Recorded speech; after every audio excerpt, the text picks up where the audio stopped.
Terkena peluru nyasar tengkorak kepala bocah 7 tahun retak. Polisi temukan ladang ganja setinggi 3 meter di Halmahera Utara. 7,4 ton udang terkontaminasi radioaktif dimusnahkan.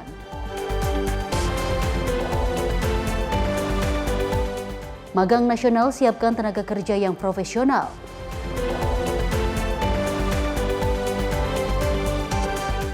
Indonesia jadi role model toleransi antar umat beragama dunia.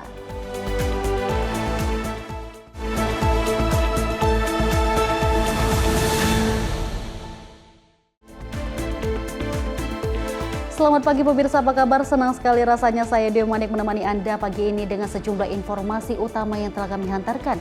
Dan selain itu juga kami akan menemani Anda dengan sejumlah informasi terkini dan isu peristiwa lainnya.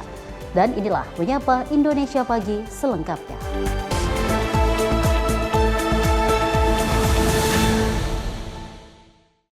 Pemirsa, informasi kita awali dari bocah yang berusia 7 tahun terkena peluru senapan angin di bagian kepala saat duduk bermain HP di depan salah satu rumah warga di Kompleks Bonewa Estate, Kecamatan Patalasang, Kabupaten Goa, Sulawesi Selatan. Akibat kejadian tersebut, tengkorak kepala korban mengalami keretakan.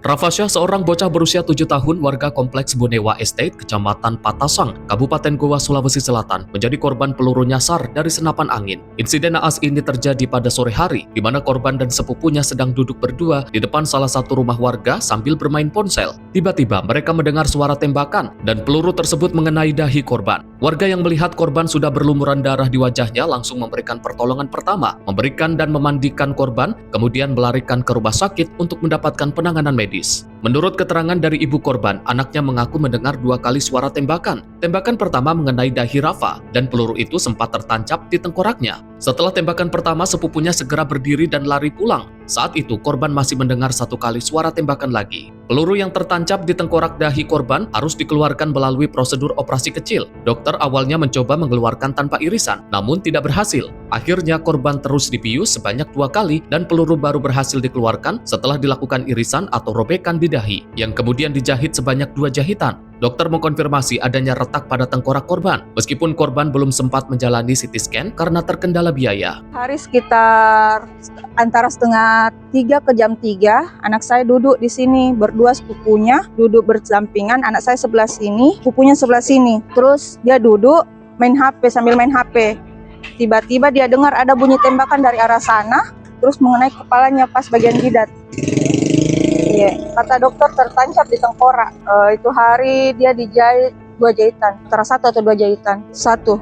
Benar, pada hari Minggu datang orang tua korban untuk melaporkan terkait dengan dugaan penembakan yang diduga menggunakan senapan burung. Kejadiannya hari Sabtu tanggal 22 November sekitar pukul 15.30 waktu Indonesia Tengah. Tim sementara mendalami terkait beberapa orang pelakunya. Meski kondisi korban RF sudah membaik, anak berusia 7 tahun itu masih trauma dan takut keluar rumah. Pihak keluarga menduga pelaku penembakan senapan angin berjumlah sekitar 2 orang dan terlihat masuk ke dalam kompleks tak lama setelah kejadian. Hingga kini, polisi masih mengumpulkan bukti termasuk proyektil yang dikeluarkan tim medis untuk mengungkap pelaku penembakan di tengah permukiman itu. Dari Goa, Sulawesi Selatan, jurnalis Info TV melaporkan.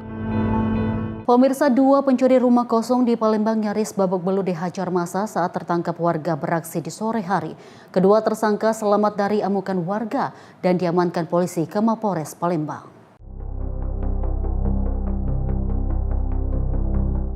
Lantaran ulahnya melakukan aksi pencurian, 2 pencuri yang merupakan warga Kecamatan Seberang Ulu, 1 Palembang ini harus berurusan dengan petugas Satreskrim Polrestabes Palembang. Keduanya nyaris babak belur setelah diamankan warga saat melakukan aksi pencurian di rumah kosong milik korban Yunus pada Rabu sore 26 Oktober 2025. Kedua pelaku diketahui bernama Anton dan M. Rio Maulana yang tak lain merupakan tetangga korban. Keduanya mengakui sudah mencuri 2 kali rumah korban dan hasil curian dijual ke Pasar Cinde Palembang. Kanit Pamapta SPKT Polrestabes Palembang, Ibda Hendra mengaku sudah mengamankan 2 pelaku dengan sejumlah alat bukti berupa grendel pintu yang dirusak dan tang yang digunakan pelaku untuk membobol rumah. Tadi ada laporan dari masyarakat bahwa ada rumahnya yang dimasuki oleh Mencuri. Tadi barang bukti yang kita amankan 2 gembok rumah sama 1 buah tang. Pelakunya berjumlah berapa? 2 orang sudah Dua kita orang. amankan untuk penyelidikan lebih lanjut. Rumah kami sudah 2 kali awal bulan yang lalu, tapi tidak kami yang ini tidak sengaja datang kami untuk kontrol rumah. Kalau yang ini ya kenal, salah satu itu yang kenal.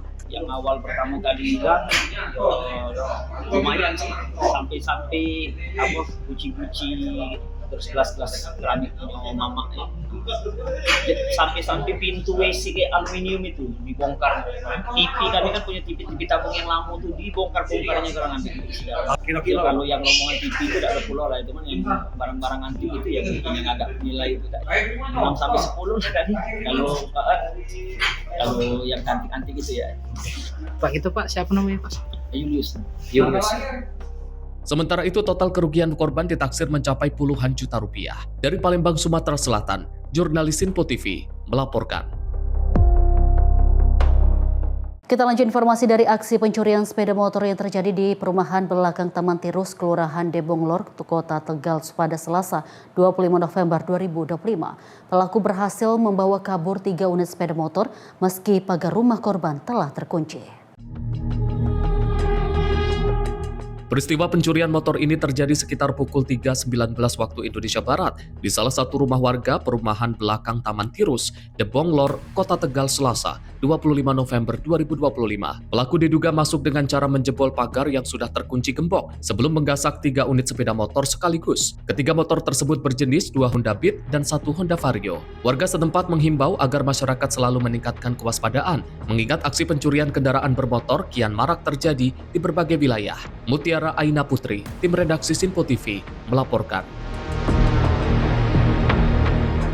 Kita lanjut informasi dari kebakaran yang melanda pabrik tekstil PT TAK Tekstil Indonesia di kawasan industri Jababeka, Cikarang Utara pada Selasa 25 November 2025 dini hari. Kobaran api terlihat membesar dan menghanguskan sebagian area pabrik. Dalam video yang beredar, kebakaran terjadi di pabrik tekstil PT TAK Tekstil Indonesia yang berada di kawasan industri Jababeka, Cikarang Utara pada Selasa 25 November 2025 dini hari. Banyaknya bahan tekstil yang mudah terbakar membuat api dengan cepat membakar sebagian area pabrik. Petugas pemadam kebakaran yang tiba di lokasi langsung memadamkan kobaran api dengan mengerahkan belasan unit mobil damkar gabungan. Proses pemadaman mengalami kendala akibat konstruksi bangunan yang sangat rapat. Meski api berhasil dipadamkan, hingga Selasa pagi kepulan asap berwarna hitam pekat masih membumbung tinggi di lokasi. Beruntung seluruh karyawan yang berada di area pabrik berhasil dievakuasi dan tidak ada laporan korban jiwa dalam peristiwa tersebut. Hingga saat ini penyebab kebakaran masih dalam proses penyelidikan.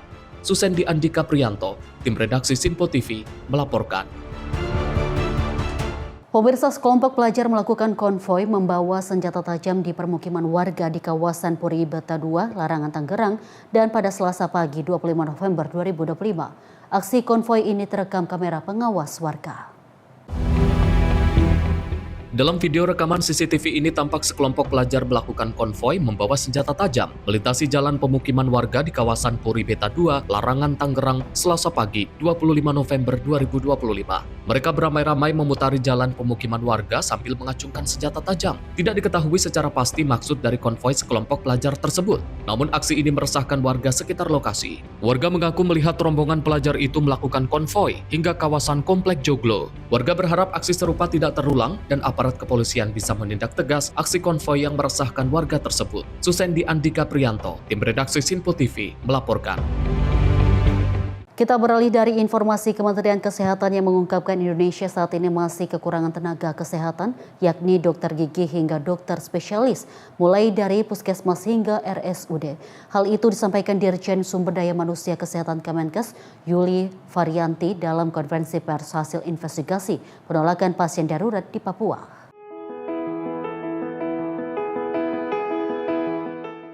Dirjen Sumber Daya Manusia Kesehatan Kemenkes, Yuli Varianti, mengungkapkan bahwa banyak rumah sakit di Papua masih mengandalkan dokter kontrak, khususnya spesialis obgyn dan anestesi. Yuli menyampaikan ketidaktersediaan putra-putri daerah membuat tenaga medis sering berkurang saat cuti Natal. Yuli menegaskan kondisi ini beresiko meninggalkan rumah sakit tanpa dokter spesialis saat terjadi kasus darurat, terutama untuk layanan anestesi dan bedah obgyn. Yuli juga menyampaikan setiap rumah sakit idealnya memiliki sedikitnya 7 dokter spesialis dasar, meliputi penyakit dalam, obgyn, anestesi, bedah, patologi klinik, radiologi, dan spesialis lainnya yang mendukung layanan kritis. Kalau obgyn masih tersebar, rata-rata bukan pegawai tetap di Papua, kontrak. Kontrak rata-rata dan rata-rata bukan putra-putri daerah, kebanyakan sehingga banyak ini biasanya ya, kalau di Papua kalau udah mau menjelang Natal dokternya pada cuti nih, gitulah. Terutama kita ini udah antisipasi dan sudah kemarin kita juga katakan bahwa hati-hati kalau keadaan emergensi khususnya anestesi, even itu bedah, even itu obgyn ya, harus ada yang stay di rumah sakit tersebut. Karena ini adalah 7 spesialis dasar yang diperlukan. Rata-rata di rumah sakit khususnya Papua itu tidak ada gitu. Itu tidak ada. Jadi minimal sekali untuk 7 spesialis dasar. Penyakit dalam, obgyn, anestesi, kemudian bedah, kemudian patologi klinik, radiologi. Itu yang dibutuhkan oleh masyarakat gitu loh.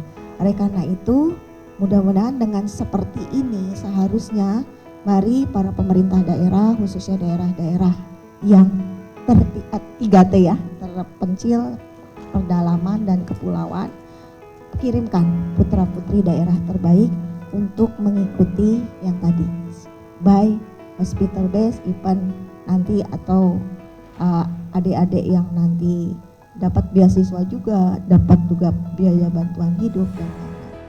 Dari Jakarta, Jihan Nabila Mutia Anggiani, Sinpo TV melaporkan. Pemirsa, Menteri Energi Sumber Daya Mineral Bahlil Lahadalia melaporkan percepatan program energi baru terbarukan atau EBT kepada Presiden Prabowo Subianto di Istana Merdeka Jakarta pada Rabu petang. Laporan tersebut terkait pembangunan pembangkit listrik tenaga surya atau PLTS tiap desa hingga transisi energi.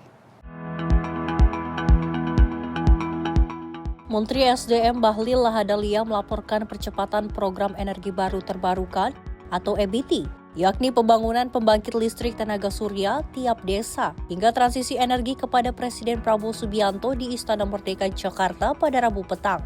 Program 1 Desa 1 Megawatt merupakan gagasan Presiden Prabowo untuk mendukung kebutuhan listrik koperasi desa atau Kopdes Merah Putih.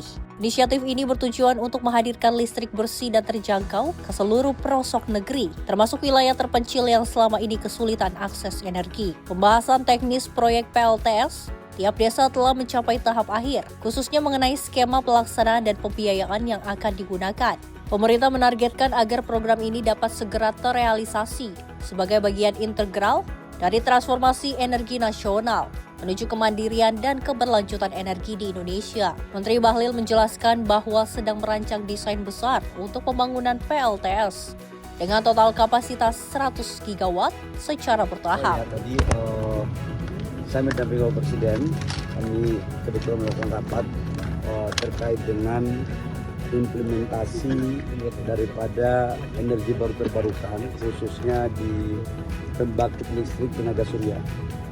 Tadi kami membahas secara detail karena ini menjadi satu gagasan besar dari Bapak Presiden yang kami harus eksekusi terkait dengan 1 desa 1 megawatt. Dan alhamdulillah tadi sudah hampir selesai, tapi kita lihat skemanya sekarang yang kita lagi bahas dengan pembiayaan. Pembangunan PLTS ini tidak hanya akan menerangi desa-desa, tetapi juga membuka peluang ekonomi baru bagi masyarakat lokal. Proyek ini diharapkan dapat memperkuat ketahanan energi nasional sekaligus mempercepat transisi Indonesia menuju masa depan yang lebih mandiri energi dan ramah lingkungan sejalan dengan komitmen global. Dari Jakarta, Dio Malau, Sinpo TV melaporkan. Pemirsa, Menteri Kelautan dan Perikanan Sakti Wahyu Trenggono melaporkan perkembangan pembangunan program Kampung Nelayan Merah Putih kepada Presiden RI Prabowo Subianto. Laporan disampaikannya saat Kepala Negara memanggilnya ke Istana Merdeka Jakarta pada Rabu petang untuk mendapatkan laporan lengkap mengenai perkembangan dan juga pembangunan Kampung Nelayan Merah Putih. Menteri Kelautan dan Perikanan Sakti Wahyu Trenggono melaporkan perkembangan pembangunan program Kampung Nelayan Merah Putih kepada Presiden RI Prabowo Subianto. Kampung Nelayan merupakan program strategis nasional yang dirancang untuk meningkatkan kesejahteraan masyarakat pesisir di seluruh Indonesia. Progres kamu ya, Basturlah, mengikuti yang kami laporkan ke Bapak gitu. Apa aja progres? Sekarang udah sampai mana, Pak? Sekarang sudah berapa persen? Sekarang sudah 45%. Dari 165 sudah dibangun, yang sisanya nanti akan dilanjut di periode yang akan datang. Trenggono menegaskan bahwa progres pembangunan berjalan signifikan dan mendapat perhatian penuh dari Presiden Prabowo. Sebagai informasi, program unggulan ini dirancang secara komprehensif untuk meningkatkan kualitas hidup para nelayan dan keluarganya. Dari Jakarta, Dio Malau, Sinpo TV melaporkan. Pemirsa, Menteri Ketenagakerjaan Yasirli berjanji akan mengumumkan upah minimum provinsi 2026 sebelum 31 Desember 2025. Pasalnya besaran UMP tersebut sudah harus diterapkan per Januari 2026.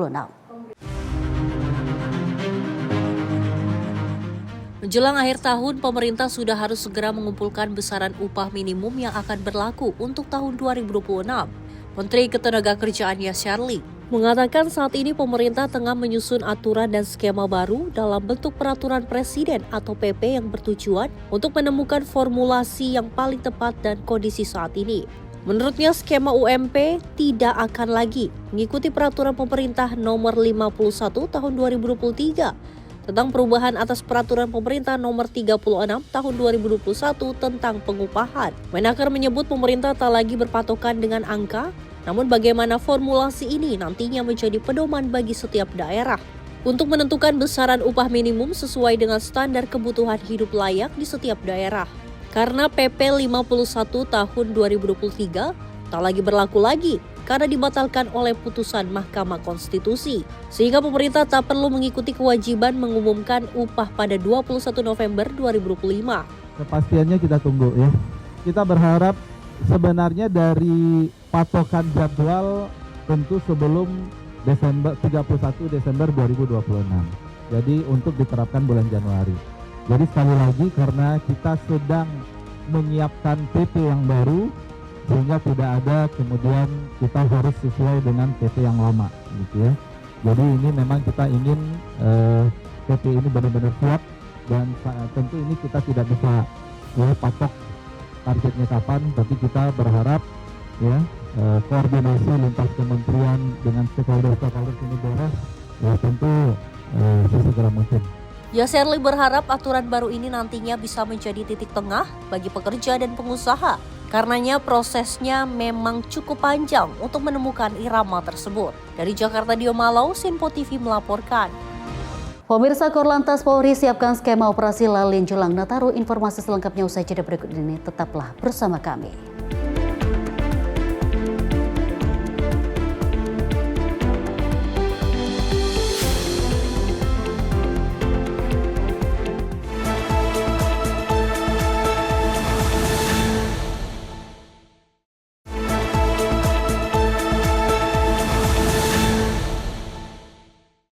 Terima kasih pemirsa, Anda kembali menyaksikan Menyapa Indonesia Pagi bersama saya Dewi Manik. Pemirsa, Kakor Lantas Polri Irjen Agus Suryo Nugroho mengungkapkan akan menggelar operasi lalu lintas dalam rangka pengamanan arus mudik perayaan Natal dan Tahun Baru, dan operasi lalu lintas tersebut nantinya akan dimulai pada 20 Desember hingga 2 Januari 2026 mendatang.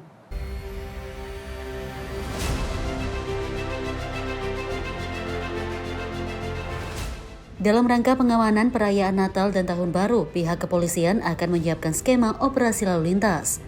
Operasi lalin tersebut akan dimulai pada 20 Desember hingga pada 2 Januari 2026 mendatang. Hal itu disampaikan langsung oleh Kakor Lantas Polri Irjen Agus Suryo Nugroho usai menghadiri rapat dengar pendapat bersama Komisi 3 DPR di Kompleks Parlemen Senayan, Jakarta. Adapun puncak arus mudik Nataru diprediksi dengan adanya dua kemungkinan terjadi, yakni pada tanggal 20 dan 24 Desember. Ini masih operasi Zebra ya, yang hari ke-10. Operasi lilin itu nanti tanggal 20 sampai tanggal 2 ya. Tapi nanti ada evaluasi lagi. Nanti kan masih ada rapat-rapat dengan kementerian, lembaga, termasuk juga mungkin nanti kebijakan-kebijakan tentang SKB juga masih dalam kita pengkajian. Apakah pembatasan kendaraan sumbu 3, apakah nanti ada window system, termasuk nanti kontraflow, one way, nanti akan kita kaji lagi sesuai dengan traffic accounting yang ada di jalan tol dan arteri. Jadi langkah-langkah itu sudah kita persiapkan, tapi update terakhir nanti Mabes Polri melalui Astama-op akan rapat untuk mensinkronisasikan antar lembaga, antara kementerian, cara bertindak yang tepat, apalagi di operasi Nataru nanti cuaca ekstrim, ini juga nanti CP-nya mungkin juga akan berubah ketika ada banjir, ketika ada pasang di pelabuhan, itu nanti juga akan kita update yang terakhir. Dari Jakarta, Farizal Davarizkiano, Sinpo TV melaporkan.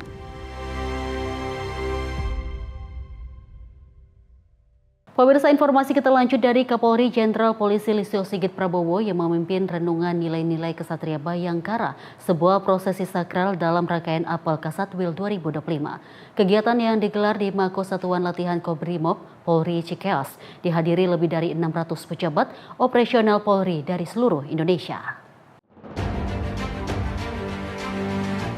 Dalam suasana khidmat yang dipenuhi ribuan obor, renungan nilai-nilai Kesatria Bayangkara digelar dengan khidmat di Kabupaten Bogor. Seluruh peserta dari pejabat utama Mabes Polri, para Kapolda, Karo Ops, hingga Kapolres se-Indonesia membentuk 5 lingkaran besar mengelilingi api unggun utama. Formasi lingkaran itu melambangkan solidaritas jajaran Polri dalam menjaga integritas dan komitmen pelayanan publik. Kapolri Jenderal Polisi Listio Sigit Prabowo memimpin pembacaan Ikrar Kesatria Bayangkara yang diucapkan secara serentak oleh seluruh peserta. Ikrar ini menegaskan tekad Polri untuk memperkuat transformasi menuju institusi yang melindungi, melayani, mengayomi, serta dipercaya masyarakat. Rangkaian renungan nilai-nilai Kesatria Bayangkara menegaskan kesiapan Polri untuk membangun institusi yang bersih, profesional, dan dipercaya masyarakat.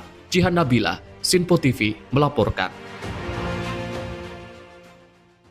Kita lanjut informasi peristiwa 2 pekerja warung makan di Kebayoran Lama, Jakarta Selatan menjadi korban pembegalan HP sekelompok orang tak dikenal. Aksi begal HP ini terekam kamera pengawas.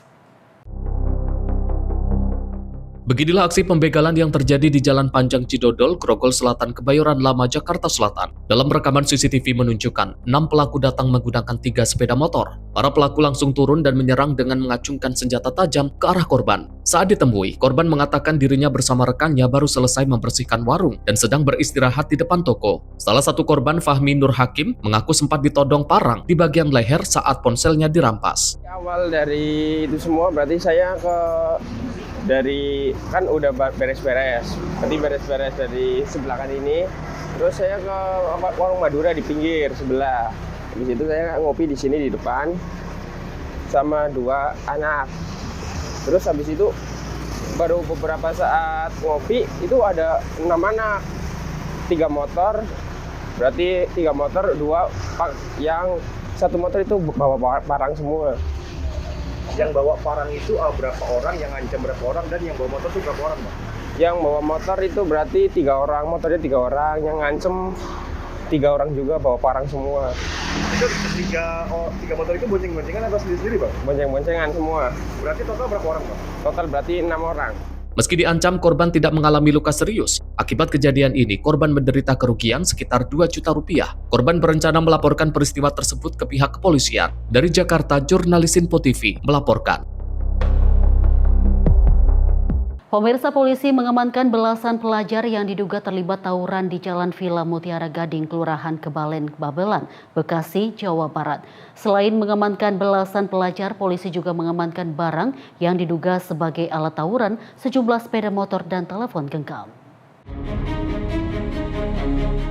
Aksi saling serang antar 2 kelompok pelajar SMK terjadi di Jalan Villa Mutiara Gading, Kelurahan Kebalen, Babelan, Bekasi, Jawa Barat. Dalam rekaman video amatir terlihat para pelajar mengayunkan besi berukuran panjang yang telah dibentuk menyerupai samurai saat menyerang kelompok lawan. Dikonfirmasi pada Rabu, saksi mata di lokasi menyatakan bahwa tawuran terjadi pada Selasa 25 November 2025 petang. Polisi yang mendapat laporan bergerak dan mengamankan para pelajar. Total sebanyak 16 pelajar dari 2 SMK swasta di kota dan Kabupaten Bekasi diamankan ke Mapolsek Babelan. Selain belasan pelajar, polisi juga mengamankan 2 bilah besi panjang, sebuah telepon genggam, serta 9 unit sepeda motor yang digunakan para pelajar saat aksi tawuran. Jadinya pas saya masuk siang, jadi pas saya masuk siang saya dari di dalam ada ribut-ribut, dikira saya apaan. Terus? Ada bentrokan, anak SMA. Yang satu dari arah sana, yang satu dari arah sana. Ketemu di sini dia. Bawa ini dia, besi. Oh, besi? Iya, bawa besi. Korban mah waktu pas di sini sih dia dipukulin langsung yang satunya. Iya, yang satunya lagi pada lari lagi sama. Pakai baju sweater semua sih. Pukul 14.05 ya, bahwa mendapat informasi dari masyarakat ada anak pelajar, sejumlah pelajar yang akan melakukan aksi tawuran dan sempat sebentar melakukan tawuran. Kemudian saya bersama anggota merespon cepat daripada aduan masyarakat tersebut, sehingga langsung saya bagi yang di dalam TKP. Saya mengumpulkan barang bukti, kemudian sebagian bersama saya menyisir daripada lokasi tempat tawuran. Setelah kita lakukan penyisiran, tidak lama terjadi peristiwa tawuran tersebut. Anak-anak pelajar kita amankan, ada 16 anak pelajar, ya 10 adalah salah satu sekolah SMK swasta di wilayah Bekasi Utara, Kota Madia Bekasi, dan 6 anak pelajar yang ada di SMK wilayah Babelan. 16 pelajar yang diamankan saat ini dalam pembinaan pihak kepolisian sektor Babelan. Polisi akan memanggil orang tua dan pihak sekolah untuk melakukan pembinaan bersama agar aksi tawuran tidak terulang di kemudian hari. Hingga kini pihak kepolisian belum menemukan adanya korban luka meski telah menyisir sejumlah klinik dan rumah sakit di sekitar lokasi kejadian. Peristiwa tawuran ini masih dalam penanganan pihak kepolisian sektor Babelan. Dari Bekasi, Jawa Barat, jurnalis Info TV melaporkan. Pemirsa, petugas Sat Narkoba Polres Halmahera Utara menggerebek ladang ganja di Geleka Selatan. Pohon ganja siap panen dan petani turut diamankan dari lokasi kejadian.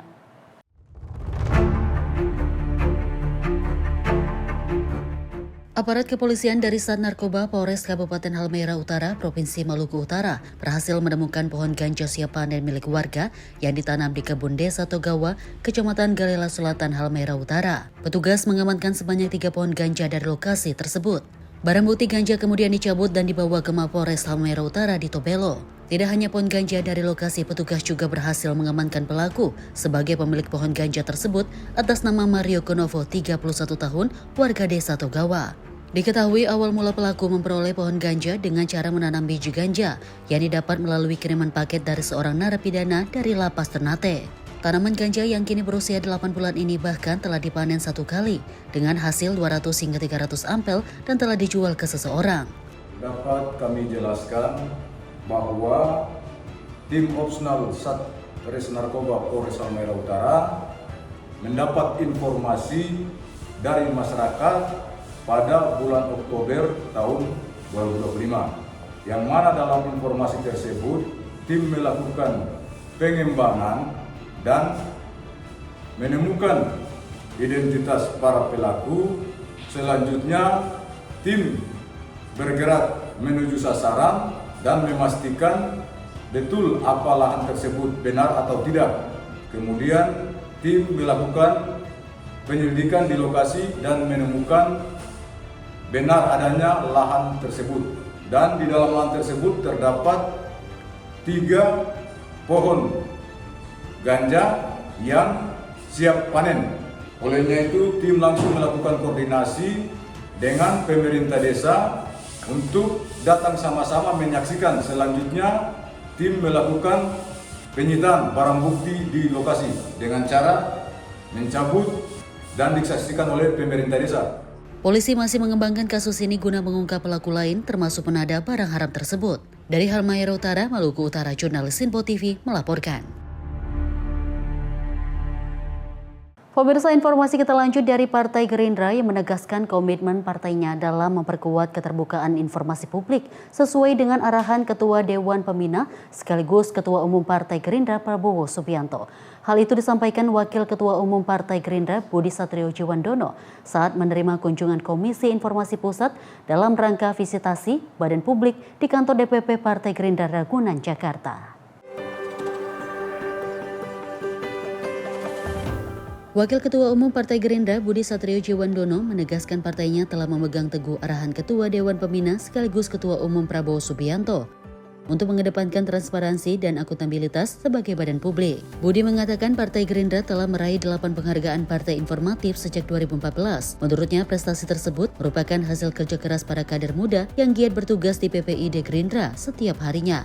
Selain itu, Partai Gerindra juga berkomitmen akan terus memberikan informasi-informasi yang akurat dan mengedepankan semangat demokrasi, reformasi juga keterbukaan. Dari diskusi tadi sangat senang mendapatkan atensi dan terus bimbingan dari Komisi Informasi Pusat terkait pentingnya keterbukaan dan akses terhadap informasi dari badan publik seperti partai politik. Partai Gerindra memegang teguh komitmen untuk menjadi partai yang transparan, akuntabel, memberikan informasi seluas-luasnya, dan kami akan terus berinovasi untuk menyediakan dan memberikan informasi ke publik sebaik-baiknya. Dari Jakarta, Sri Dewi Andayani, Mutia Anggiani, Sinpo TV melaporkan. Pemirsa, Komisi Pemberantasan Korupsi atau KPK angkat suara usai Presiden Prabowo Subianto memberikan rehabilitasi kepada mantan Direktur Utama PT ASDP Indonesia Ferry Ira Puspitadewi serta ex-direksi Muhammad Yusuf Hadi dan Hari Muhammad Adi Caksono. KPK mengaku menghormati keputusan yang diberikan oleh Presiden dan segera menindaklanjuti instruksi tersebut.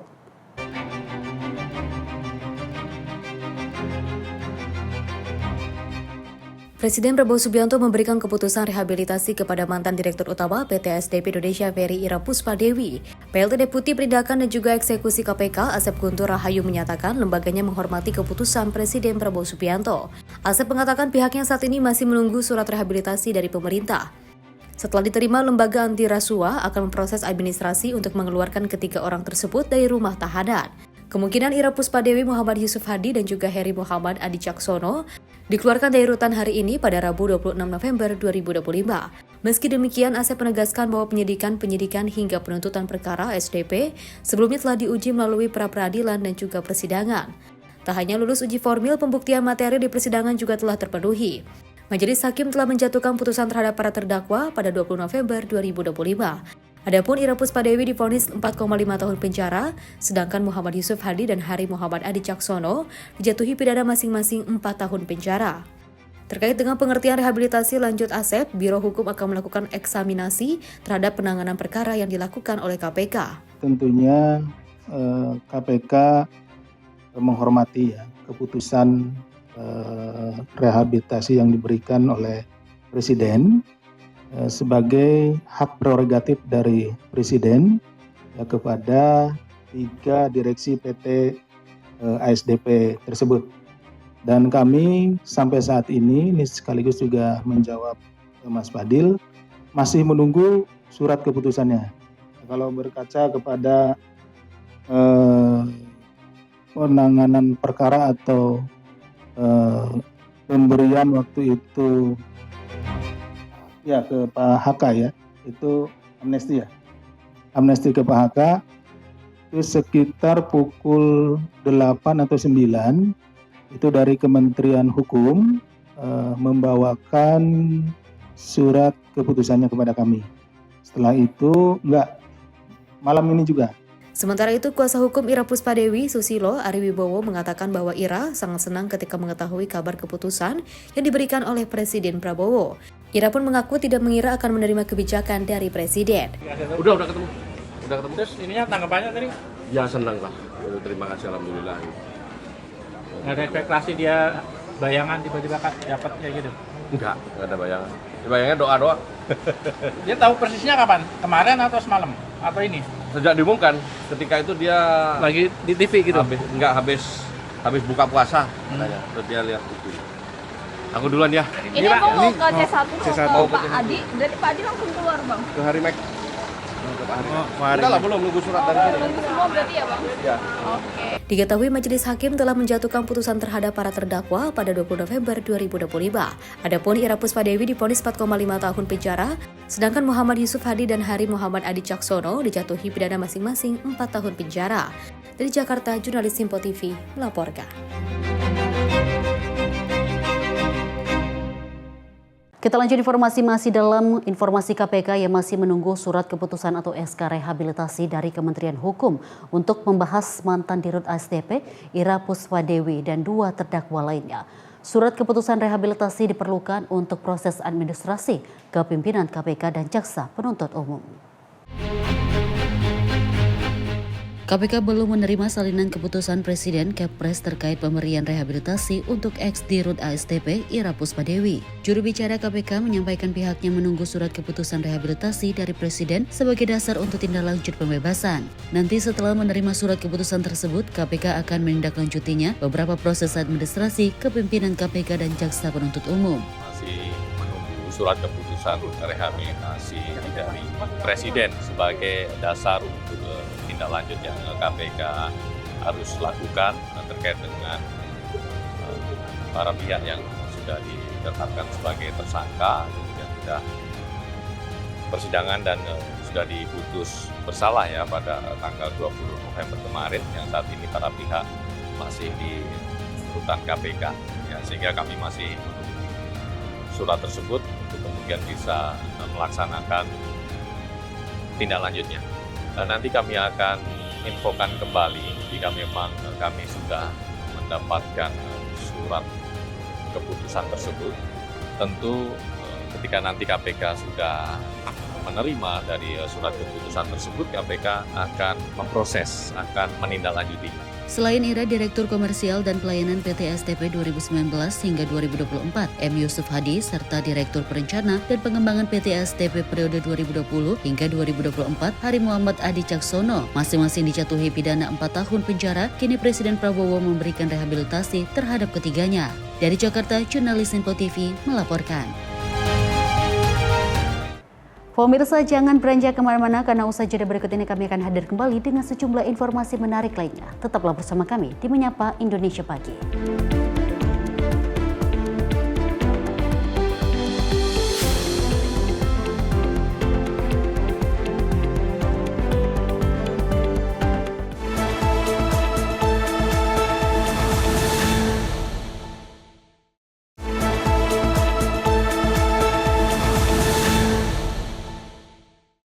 Terima kasih pemirsa, Anda kembali menyaksikan Menyapa Indonesia Pagi dan informasi kita lanjutkan kembali. Pemirsa, Kementerian Lingkungan Hidup menemukan 7,4 ton udang yang terkontaminasi radioaktif cesium-137 asal pabrik pengolahan udang di kawasan industri modern Cikande, Kabupaten Serang, Banten. Dan ribuan udang tersebut langsung dilakukan pemusnahan di PT Prasada Pamunah Limbah Industri PPLI yang berada di Kabupaten Bogor menggunakan mesin insinerator.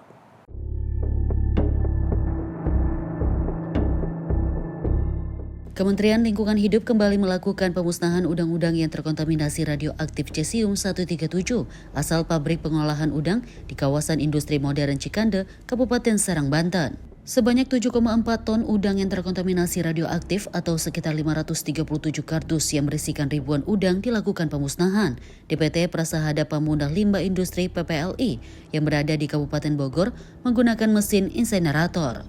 Menurut Deputi Bidang Pengendalian Pencemaran dan Kerusakan Lingkungan Kementerian Lingkungan Hidup, Rasio Ridosani, pemusnahan ini merupakan tahap kedua yang dilakukan oleh pihaknya.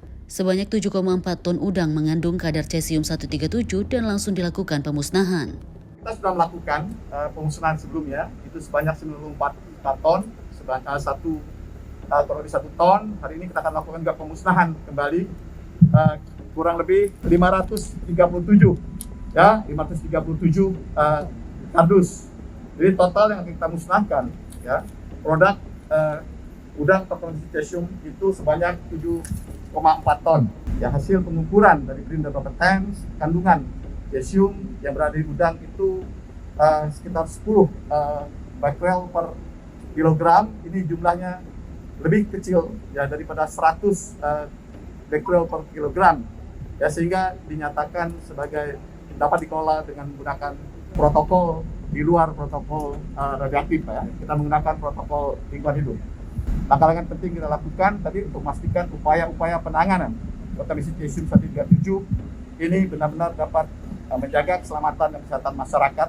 Serta juga memastikan komunitas-komunitas Indonesia ya baik yang di dalam negeri maupun di ekspor dapat kita jaga keamanan dan keselamatannya. Proses pemusnahan 7,4 ton udang yang terkontaminasi radioaktif ini menggunakan teknik termal atau insenerator bersuhu 400 derajat Celcius. Nantinya setelah dilakukan proses insenerasi, abu dari ribuan udang yang terkontaminasi tersebut dilakukan solidifikasi, kemudian ditempatkan di landfill atau lahan timbus. Dari Bogor, jurnalis Info TV melaporkan. Pemirsa, polisi berhasil meringkus 13 orang remaja di bawah umur yang diduga menyerang seorang bocah berusia 10 tahun dengan busur panah di Kabupaten Goa, Sulawesi Selatan. 3 dari 13 orang terduga pelaku kini ditetapkan tersangka. Sebelumnya korban bocah 10 tahun diserang oleh kawanan pelaku dengan busur panah hingga mengakibatkan busur tertancap di paha korban.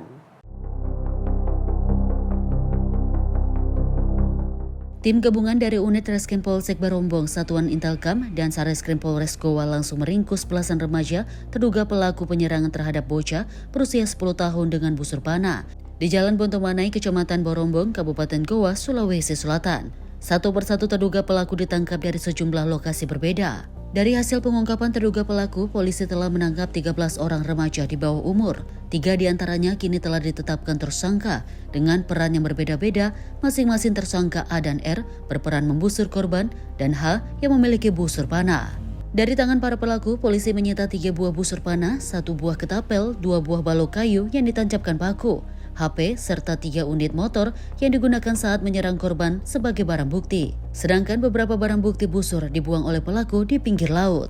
Dari hasil pengembangan, dapat kami sampaikan bahwa kami telah mengamankan 13 terduga pelaku. Yang mana dari 13 terduga pelaku tersebut, kami telah memfaktakan dan 3 orang kami telah naikkan statusnya menjadi tersangka. Tim gabungan Polres Goa dan Polsek Barombong berhasil mengamankan seluruh terduga pelaku. Sebelumnya korban FH bocah 10 tahun diserang dan dibusur oleh kawanan pelaku saat sedang menuju tempat kursusnya di Kecamatan Barombong, Kabupaten Goa.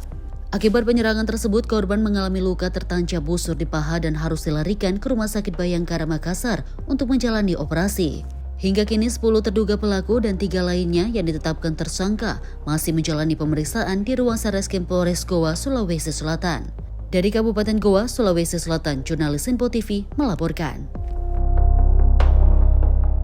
Pemirsa, seorang kakek di Ambon, Maluku berujung tangkap polisi setelah video penganiayaan 3 bocah viral di media sosial. Peristiwa terjadi saat 3 bocah tersebut menukar uang di kios sang kakek, namun sudah kondisi robek hingga membuat pelaku emosi.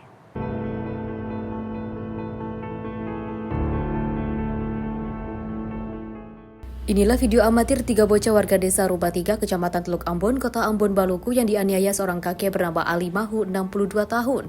Ketiga korban adalah ANL, WL, dan GML. Peristiwa terjadi hari Minggu saat ketiga anak ini sedang latihan di halaman gereja Fajar Hidup, Desa Rubah 3. Dalam video yang beredar, kakek ini menganiaya salah satu bocah dengan memukul hingga terjatuh. Korban yang terjatuh juga ditendang berkali-kali, tak hanya satu bocah. 2 anak lainnya yang merupakan teman korban turut dianiaya pelaku. Belakangan diketahui penganiayaan 3 bocah tersebut dipicu masalah sepele. Saat itu ketiganya datang ke kios milik kakek guna menukarkan uang pecahan Rp10.000 dengan 2 lembar Rp5.000. Namun sang kakek emosi lantaran uang Rp10.000 milik para korban ternyata tidak utuh alias sobek. Atas peristiwa ini, keluarga para korban melaporkan sang kakek ke Polsek Teluk Ambon. Sang kakek langsung ditangkap dan langsung ditetapkan sebagai tersangka. Secara kronologi singkatnya, orang tua korban pada hari Minggu kemarin yang bersangkutan datang ke Polsek Teluk Ambon untuk membuat laporan polisi terkait adanya anaknya dipukul oleh salah satu bapak-bapak, ya, yang dimana juga anaknya itu sedang melaksanakan latihan, kemudian dapat laporan ibunya mendengar anaknya dipukul sebanyak 5 kali oleh pelaku.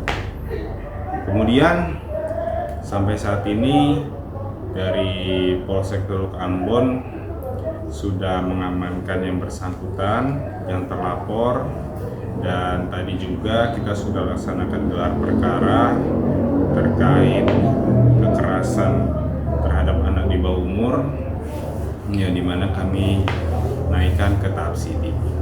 Yang kemudian juga tadi juga kita sekalian untuk menetapkan sebagai tersangka.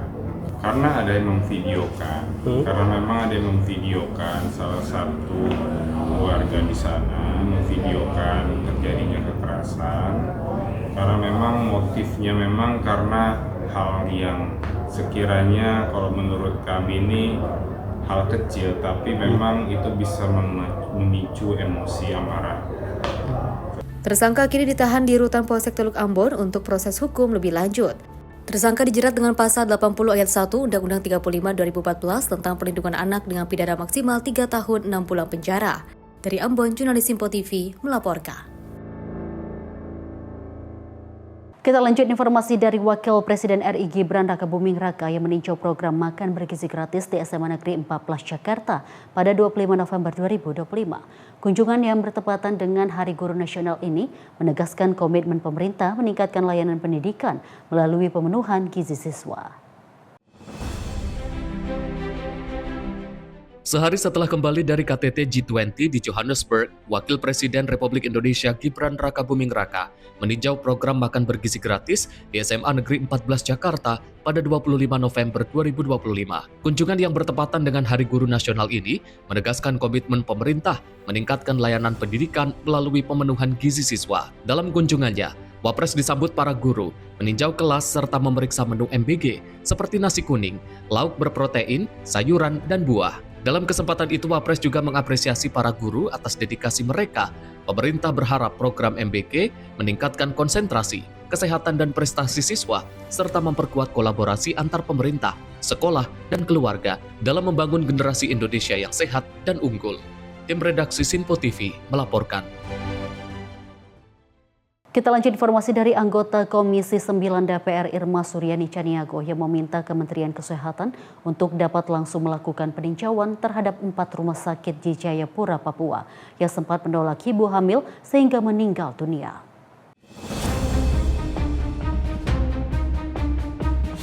Anggota Komisi 9 DPR Irma Suryani Caniago mengaku telah mendapatkan informasi perihal meninggalnya seorang ibu hamil bersama kandungannya usai ditolak 4 rumah sakit di Kabupaten dan Kota Jayapura, Papua. Irma meminta Kementerian Kesehatan untuk dapat melakukan peninjauan secara langsung terhadap 4 rumah sakit tersebut. Dirinya menegaskan jika 4 rumah sakit dinyatakan menolak pasien akibat perihal pembayaran, maka ia meminta Kemenkes untuk dapat memberikan sanksi atau punishment. Pasalnya setiap hak mendapatkan penanganan kesehatan pasien telah diatur dalam undang-undang. Iya, pertama ketika saya mendapatkan informasi dari aktivis Papua terkait masalah ini, saya sudah langsung menyampaikan kepada Pak Menteri Kesehatan melalui Irjen, dan Irjen sudah menanggapi akan melakukan sidak khusus ke Papua. Itu yang pertama sebelum Presiden menyampaikan pendapat Presiden untuk bisa khusus ya menangani kasus ini. Jadi kami di Komisi 9 sudah menyampaikan kepada Kementerian Kesehatan untuk datang mengecek langsung. Nah, saya pribadi sudah bicara dengan Bu Irjen, Ibu Sri Utami, Bu Utami, untuk bisa memberikan punishment, ya, memberikan punishment tegas kepada rumah sakit yang menolak ini, gitu ya. Karena apa? Sebetulnya kan di Undang-Undang Dasar kita sudah jelas ya bahwa hak hidup, hak mendapatkan perawatan kesehatan ya, dari pemerintah, dari negara itu sudah jelas di konstitusi kita. Bahkan pemerintah dan DPR sudah menganggarkan 20% dari APBN untuk kesehatan. Artinya nggak ada yang boleh rumah sakit menolak rakyat Indonesia untuk berobat. Ada atau tidak ada kartu BPJS, ya mereka harus tetap dilayani, mereka harus tetap difasilitasi, nggak boleh ditolak. Dari Jakarta, Farizal Davarizkiano, Simpo TV melaporkan.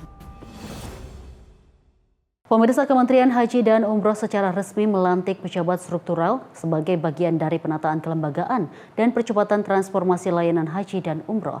Prosesi pelantikan dipimpin langsung oleh Menteri Haji dan Umroh Muhammad Irfan Yusuf di Kementerian Haji dan Umroh Jakarta Pusat.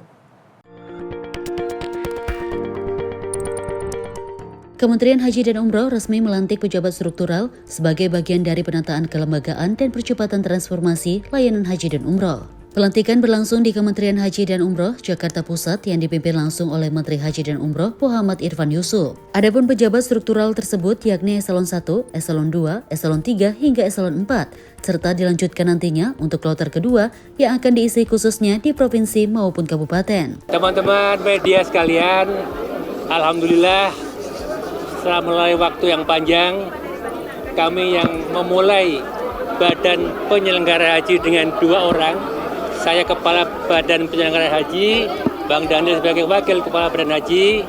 Setelah proses setahun, alhamdulillah hari ini kita sudah menjadi Kementerian Haji dan hari ini kita melantik sejumlah pejabat Eselon 1, 2, 3, dan 4. Ini adalah pelantikan kloter pertama. Nanti akan disusul dengan pelantikan berikutnya, termasuk dengan pelantikan untuk pejabat-pejabat vertikal di provinsi maupun kota dan kabupaten. Sekali lagi terima kasih atas dukungan teman-teman media, dukungan masyarakat Indonesia. Mudah-mudahan kita mampu dan siap mengemban amanah yang cukup berat, amanah menjalankan bersamai para tamu-tamu Allah, berangkat ke Tanah Suci, berangkat sehat, menjalankan ibadah dengan sehat, pulang pun dengan sehat, dan menjadi haji yang mabrur. Dengan adanya pelantikan struktural para pejabat ini, diharapkan dapat menjalankan amanah dengan para jemaah umroh dan haji. Dari Jakarta, Farizal Davariskiano, Sinpo TV melaporkan. Pemirsa, Menteri Pendidikan Dasar dan Menengah Abdul Muti menyebut pihaknya kini tengah menyusun peraturan menteri untuk menciptakan sekolah aman dan nyaman. Hal ini dilakukan sebagai bentuk tindak lanjut maraknya kasus bullying di sekolah yang membuat nyawa sampai melayang.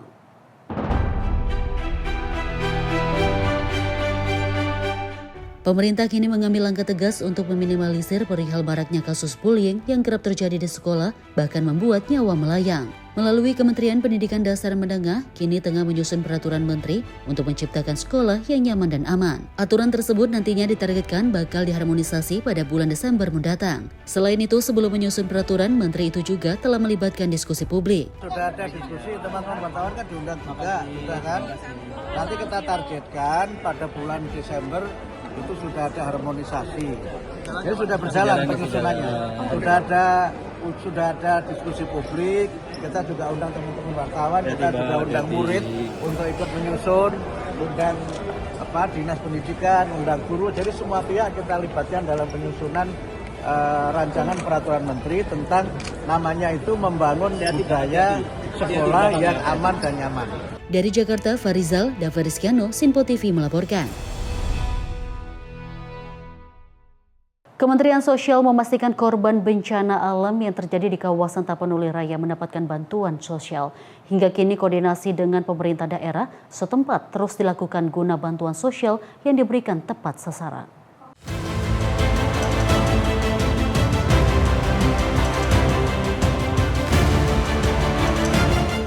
Menteri Sosial Saifullah Yusuf memastikan bantuan sosial terus dikerahkan bagi korban bencana banjir bandang dan tanah longsor yang terjadi di kawasan Tapanuli Raya hingga saat ini. Gus Ipul memastikan tim dari Kementerian Sosial telah diterjunkan ke lokasi bencana, serta penyaluran bantuan seperti tenda pengungsian, obat-obatan, fasilitas makanan siap saji, pakaian bagi ibu dan anak, serta seluruh paket dukungan logistik lainnya telah dikirim.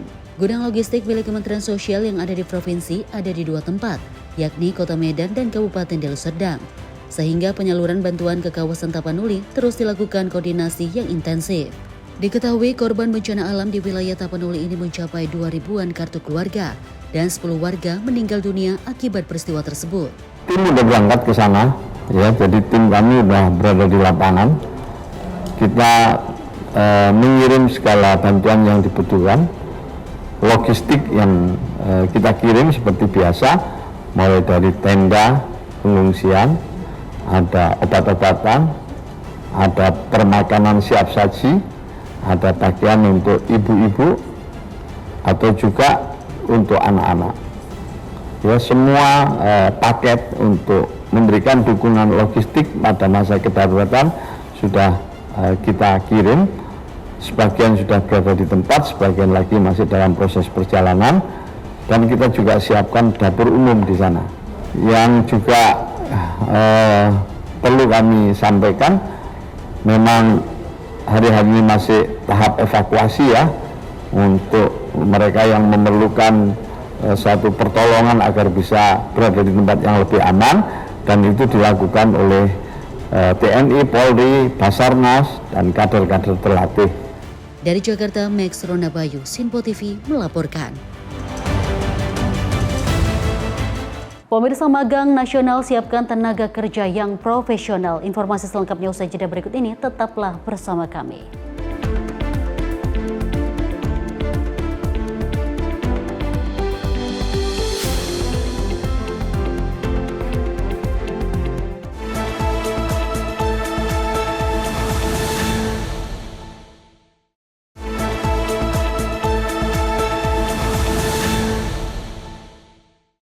Pemirsa, Anda kembali menyaksikan Menyapa Indonesia Pagi.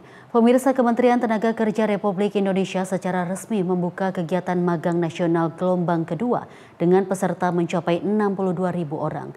Kemenaker RI pun targetkan tahun ini peserta magang nasional hingga gelombang ketiga mencapai 100.000 orang.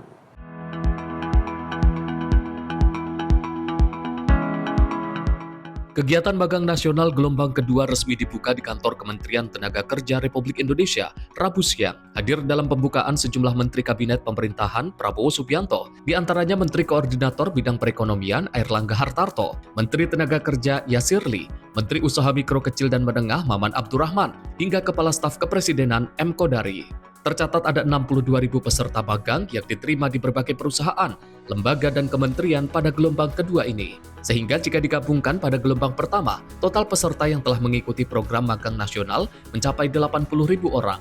Selanjutnya, pemerintah pun telah membuka pendaftaran magang nasional gelombang ketiga yang akan mulai berlangsung pada bulan Desember mendatang. Pagi hari ini kita melaksanakan kick-off magang nasional lulusan perguruan tinggi batch kedua, dan pada batch kedua seperti yang disampaikan oleh PIC Program Magang Kemenaker Prof. Anwar Sanusi tadi, kita alhamdulillah sudah menetapkan lebih kurang 62.000 serta magang batch kedua, dan ditambah dengan batch pertama kemarin sekitar hampir 15.000.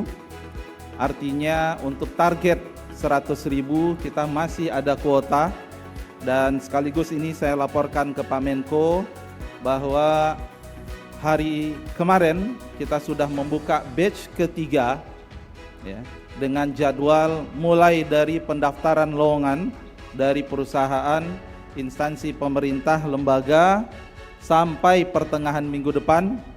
Kemudian selanjutnya tahapannya adalah para calon peserta magang memilih, dan sesudah itu seleksi, dan insya Allah batch ketiga kita harapkan bisa mulai tanggal 15 Desember 2025. Magang Nasional merupakan program yang digagas Presiden Prabowo Subianto yang diperuntukkan bagi para lulusan baru dari berbagai kampus dan universitas. Tujuannya untuk mendapatkan pengalaman kerja yang nyata, mengasah berbagai soft skill para peserta magang. Para peserta magang nasional juga akan mendapatkan berbagai manfaat selama menjalankan 6 bulan proses magang di berbagai perusahaan, lembaga, hingga kementerian. Di antaranya uang saku, hingga perlindungan jaminan kecelakaan kerja dan jaminan kematian dari BPJS Ketenagakerjaan. Dari Jakarta, Dio Malau, Sinpo TV melaporkan. Pemirsa, upacara peringatan Hari Guru Nasional di SMA Negeri 1 Manokwari, Papua Barat diisi dengan ungkapan terima kasih dari para murid untuk guru mereka. Wakil Menteri Pendidikan Dasar dan Menengah Fajar Riza Ulhaq memimpin langsung upacara dan menyampaikan pesan mendalam tentang peran profetik guru dalam pendidikan. Upacara Hari Guru Nasional di SMA Negeri 1 Manokwari, Papua Barat pagi tadi digelar dengan penuh khidmat. Para peserta hadir mengenakan pakaian adat dari berbagai daerah di Indonesia yang menambahkan kehikmatan peringatan Hari Guru. Wamendikdasmen Fajar Rizal Ulhaq yang bertindak sebagai pemimpin upacara menyampaikan bahwa guru adalah agen pembelajaran dan peradaban. Dalam pidatonya, Wamen Fajar menegaskan peran profesi guru untuk mencerdaskan, membangun nalar kritis, menumbuhkan hati yang jernih, serta akhlak mulia. Ia juga mengajak para guru untuk terus meningkatkan kompetensi dan semangat mengabdi mencerdaskan bangsa. Masih dalam suasana peringatan Hari Guru, para murid di Manokwari menyampaikan ungkapan hati mereka. Mereka mengucapkan terima kasih kepada para guru yang hadir menjadi sosok penerang di tengah kehidupan mereka. Terima kasih guru, tanpa guru saya tidak bisa menulis, tanpa guru saya tidak bisa membaca, tak ada jasa yang dapat saya balaskan. Terima kasih untuk jasamu yang telah membimbing dan mengajar saya selama ini. Terima kasih. Saya mengajak kepada para guru untuk meluruskan niat, memperkuat motivasi, mempeneguhkan jati diri. Saya mengimbau masyarakat, orang tua, dan semua pihak agar menghargai jerih payah para guru. Berilah kesempatan kepada para guru untuk membantu anak-anak kita dengan cara terbaik. Perbaiki komunikasi, kerjasama, dan saling menghargai. Terima kasih kepada Bapak Ibu Guru atas semua dharma bakti yang tak ternilai dengan materi. Teruslah mengabdi menyalakan negeri. Di tanganmu kualitas sumber daya manusia, masa depan Indonesia ditentukan. Peringatan Hari Guru Nasional di Manokwari menjadi pengingat akan pentingnya peran guru dalam membentuk masa depan generasi penerus. Momen ini juga menjadi wadah bagi para murid untuk menyampaikan rasa terima kasih atas dedikasi guru di tanah Papua. Tim redaksi Sinpo TV melaporkan. Pemirsa, atas keberhasilannya dalam upaya memperkuat sistem pelindungan kebudayaan nasional yang tangguh dan berkelanjutan, serta mendapatkan pelindungan sebagai fondasi utama dalam membangun ekosistem kebudayaan yang masih hidup yang dinamis, Menteri Kebudayaan Fadly John meraih penghargaan Detik Awards 2025 dengan kategori tokoh penggerak ekosistem pelindungan kebudayaan.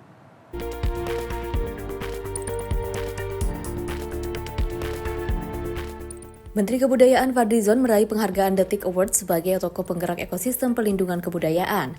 Menurutnya sudah menjadi tugas dan kewajiban sebagai Menteri Kebudayaan dalam melaksanakan amanah untuk menjaga dan mengembangkan kebudayaan.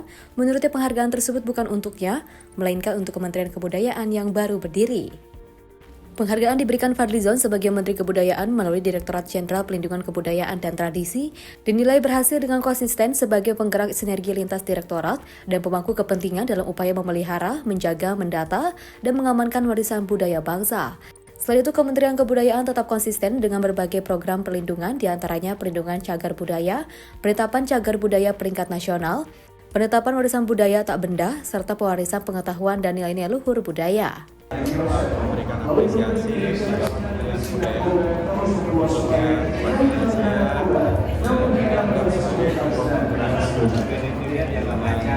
khususnya saya sampaikan sebenarnya bagi saya ini tugas ya. Jadi penghargaan ini mungkin memberikan satu motivasi yang lebih kuat lagi untuk memajukan budaya nasional kita di tengah peradaban dunia. Aset-aset budaya kita luar biasa, kita negara yang secara budaya sebenarnya negara yang paling kaya, mega diversity, keberagaman dan kekayaan budaya kita, aset-aset budaya kita yang luar biasa, dan kita ini sebenarnya super power di bidang budaya. Tapi bagaimana mentransformasikan kekayaan keberagaman budaya kita itu menjadi kedepannya itu selain untuk fondasi dan jati diri bangsa bisa menjadi semacam binding power sekaligus juga untuk cultural ekonomi budaya dan juga cultural industri budaya. Inilah yang ke depan menjadi tantangan kita, kebudayaan kita yang merupakan modal besar, kita punya cultural capital yang sangat besar. Kita berharap kebudayaan kita ini bisa menjadi engine of growth ke depan. Melalui data dan upaya pelindungan yang terukur, Direktorat Jenderal Pelindungan Kebudayaan dan Tradisi menjadi penopang utama pengembangan dan juga pemanfaatan kebudayaan oleh pemerintah pusat, daerah, hingga masyarakat. Sepanjang tahun ini, Kementerian Kebudayaan menetapkan 50 objek cagar budaya peringkat nasional baru, menambah dari sebelumnya 228 objek. Capaian ini menjadi rekor tertinggi sejak 2013. Dari Jakarta, Muhammad Iswanto, Sinpo TV melaporkan.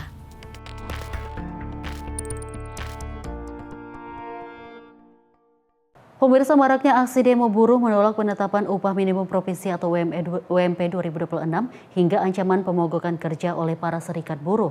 Menurut pengamat Dr. John N. Palinggi, penetapan UMP harus diserahkan ke gubernur, bukan ditetapkan secara nasional.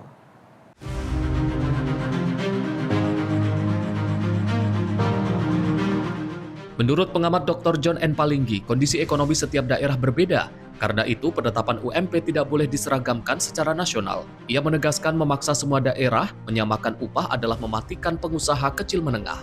Selalu seperti tidak selesai. Padahal ini kalau bukan soal apa-apa. Niat baik aja, duduk aja ndak sampai 1 jam selesai ini pengupahan. Ya, jadi bagaimana caranya? Serahkan ke provinsi sebagai wakil pemerintah pusat di daerah, biarlah dia lihat. Karena apa? Tidak semua wilayah ini makmur.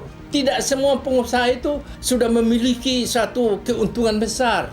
Pengusaha kecil, menengah, besar dan sangat besar.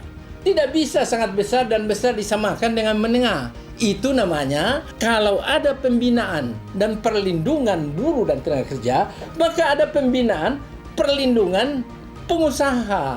Jangan samakan. Ya, misalnya menetapkan Jakarta 5,4, semua ke sana sama. Tidak bisa. Yang tahu itu adalah Dewan Pengupahan Provinsi. Serahkan ke sana biar yang menentukan, karena indikator yang paling nampak 720 triliun kita transfer dari pusat transfer ke daerah untuk membantu daerah-daerah otonom yang tidak otonom, tidak layak ekonomi. PAD-nya di bawah 50 dan di bawah 100 miliar, bagaimana mengembangkan? Tetap mengharap bantuan pusat. Ya, jadi polarisasi, jangan terpolarisasi, terpengaruh pada hal-hal seperti ini. Sudah saatnya kita berubah lebih baik ke depan sebagai bangsa yang independen, yang mau membangun negara sama dengan tujuan yang dia sedang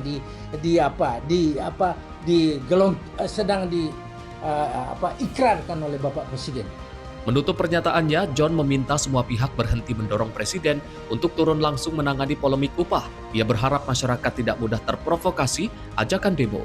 John menegaskan bahwa suara kerasnya lahir dari kecintaan terhadap negara dan kepedulian terhadap para pekerja. Dari Jakarta, Tim Liputan Sinpo TV melaporkan.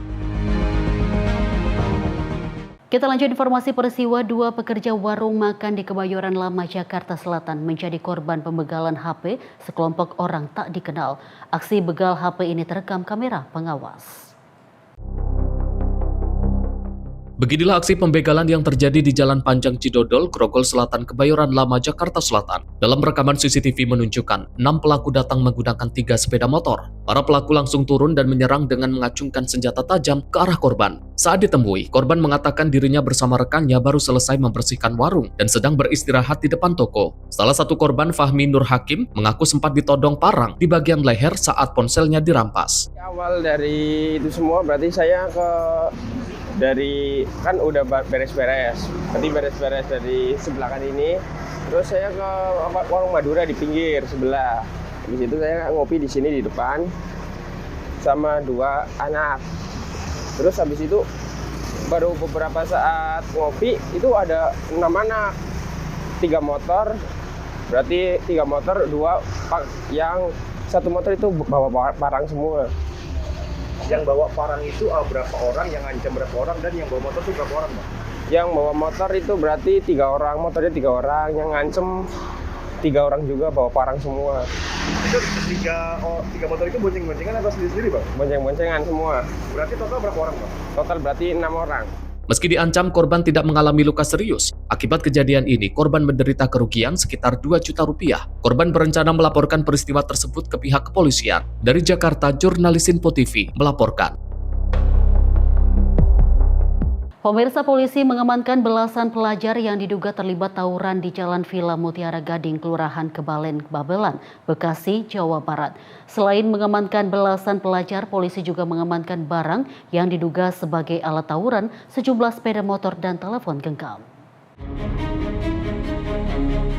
Aksi saling serang antar dua kelompok pelajar SMK terjadi di Jalan Villa Mutiara Gading, Kelurahan Kebalen, Babelan, Bekasi, Jawa Barat. Dalam rekaman video amatir terlihat para pelajar mengayunkan besi berukuran panjang yang telah dibentuk menyerupai samurai saat menyerang kelompok lawan. Dikonfirmasi pada Rabu, saksi mata di lokasi menyatakan bahwa tawuran terjadi pada Selasa 25 November 2025 petang. Polisi yang mendapat laporan bergerak dan mengamankan para pelajar. Total sebanyak 16 pelajar dari 2 SMK swasta di kota dan Kabupaten Bekasi diamankan ke Mapolsek Babelan. Selain belasan pelajar, polisi juga mengamankan 2 bilah besi panjang, sebuah telepon genggam, serta 9 unit sepeda motor yang digunakan para pelajar saat aksi tawuran. Jadinya pas saya masuk siang, jadi pas saya masuk siang, saya dari di dalam ada ribut-ribut, dikira saya apaan.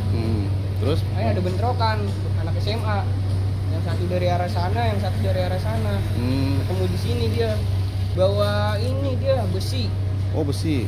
Iya, bawa besi. Korban mah waktu pas di sini sih dia dipukulin langsung yang satunya. Iya, yang satunya lagi pada lari lagi sama. Pakai baju sweater semua sih. Pukul 14.05 ya, bahwa mendapat informasi dari masyarakat ada anak pelajar, sejumlah pelajar yang akan melakukan aksi tawuran dan sempat sebentar melakukan tawuran. Kemudian saya bersama anggota merespon cepat daripada aduan masyarakat tersebut, sehingga langsung saya bagi yang di dalam TKP. Saya mengumpulkan barang bukti, kemudian sebagian bersama saya menyisir daripada lokasi tempat tawuran. Setelah kita lakukan penyisiran, tidak lama terjadi peristiwa tawuran tersebut. Anak-anak pelajar kita amankan, ada 16 anak pelajar, ya 10 adalah salah satu sekolah SMK swasta di wilayah Bekasi Utara, Kota Madia Bekasi, dan 6 anak pelajar yang ada di SMK wilayah Babelan. 16 pelajar yang diamankan saat ini dalam pembinaan pihak kepolisian sektor Babelan. Polisi akan memanggil orang tua dan pihak sekolah untuk melakukan pembinaan bersama agar aksi tawuran tidak terulang di kemudian hari. Hingga kini pihak kepolisian belum menemukan adanya korban luka meski telah menyisir sejumlah klinik dan rumah sakit di sekitar lokasi kejadian. Peristiwa tawuran ini masih dalam penanganan pihak kepolisian sektor Babelan. Dari Bekasi, Jawa Barat, jurnalis Sinpo TV melaporkan. Pemirsa, informasi kita lanjut dari Partai Gerindra yang menegaskan komitmen partainya dalam memperkuat keterbukaan informasi publik sesuai dengan arahan Ketua Dewan Pembina sekaligus Ketua Umum Partai Gerindra Prabowo Subianto. Hal itu disampaikan Wakil Ketua Umum Partai Gerindra Budi Satrio Djiwandono saat menerima kunjungan Komisi Informasi Pusat dalam rangka visitasi Badan Publik di kantor DPP Partai Gerindra Ragunan, Jakarta.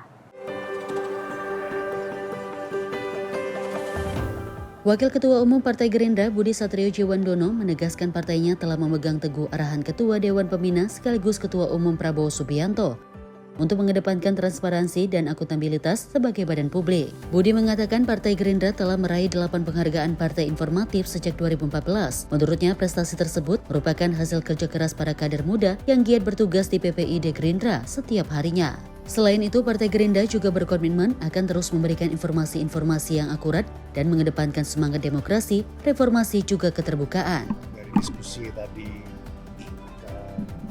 sangat senang mendapatkan atensi dan terus bimbingan dari Komisi Informasi Pusat terkait pentingnya keterbukaan dan akses terhadap informasi dari badan publik seperti partai politik.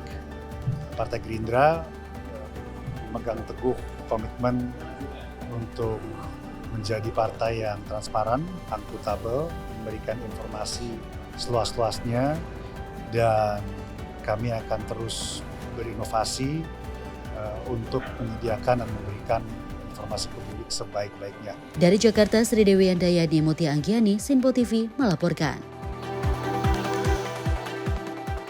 Pemirsa, Gubernur Banten Andra Soni menghadiri Festival Sekolah Khusus 2025 di lapangan upacara kantor Gubernur Banten, Kota Serang pada Rabu 26 November 2025. Pemerintah daerah memiliki tanggung jawab untuk memastikan setiap warga memperoleh akses pendidikan yang adil, aman, dan bermartabat, termasuk bagi peserta didik sekolah khusus.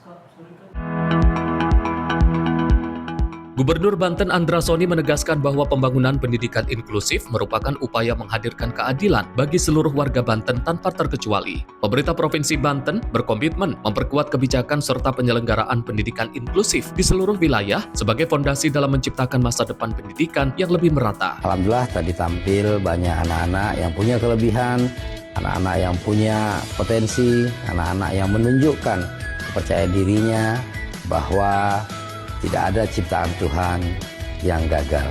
Sehingga anak-anak ini menunjukkan kepercayaan dirinya, keyakinannya, dan menunjukkan ke kita agar kita semua bermotivasi untuk menjadikan Banten sebagai ramah disabilitas. Penegasan tersebut disampaikan Andra Soni saat membuka Festival Sekolah Khusus Provinsi Banten tahun 2025 yang menampilkan berbagai kreasi dan seni anak berkebutuhan khusus, mulai dari fashion show, tarian, atraksi pencaksilat, melukis, pembacaan puisi, parade kontingen kabupaten dan kota, hingga stand sekolah khusus dari berbagai daerah.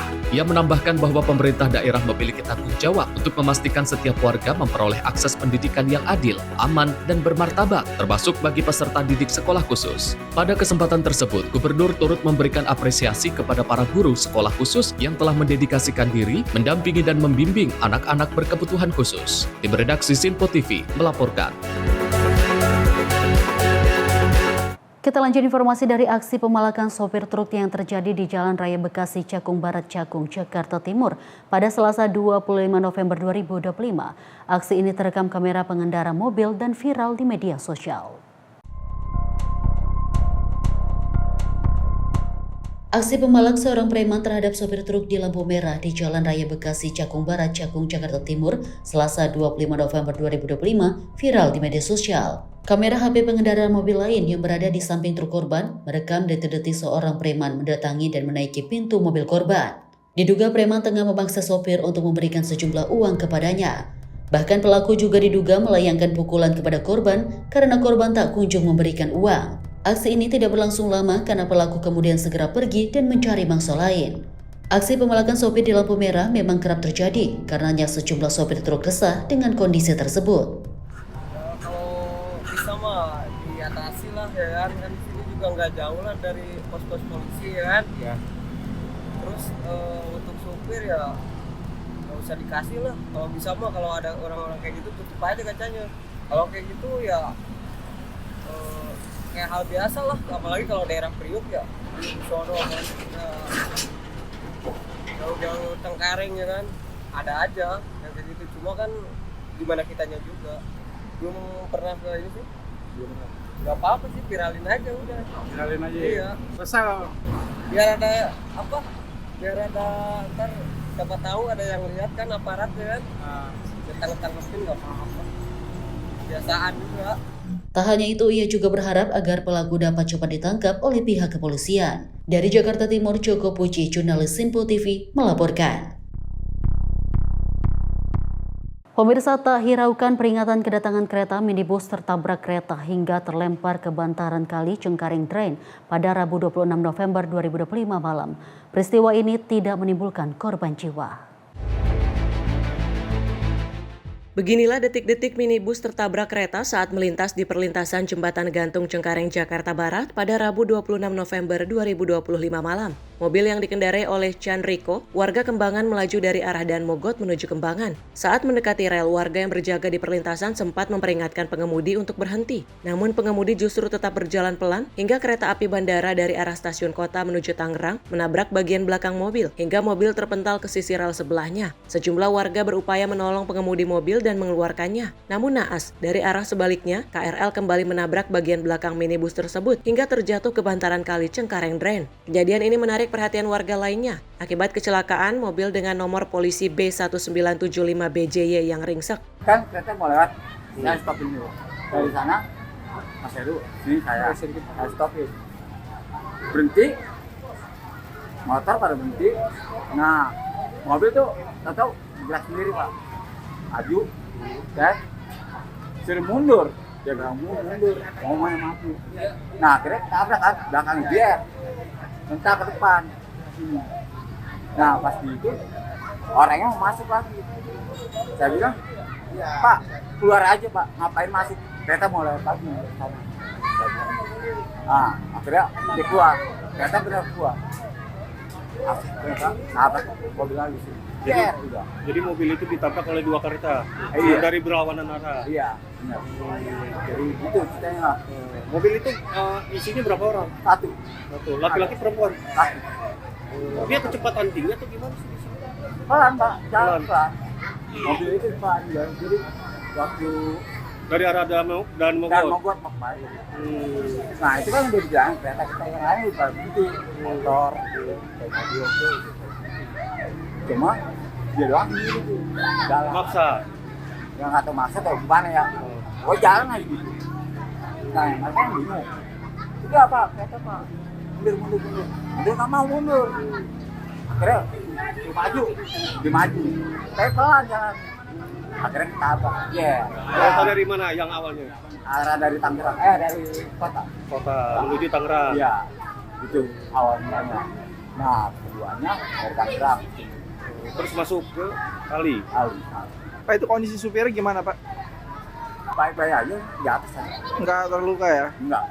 Orang udah sempat keluar kok. Beruntung tidak ada korban jiwa dalam peristiwa ini, pengemudi hanya mengalami luka ringan. Dari Jakarta, jurnalis Info TV melaporkan.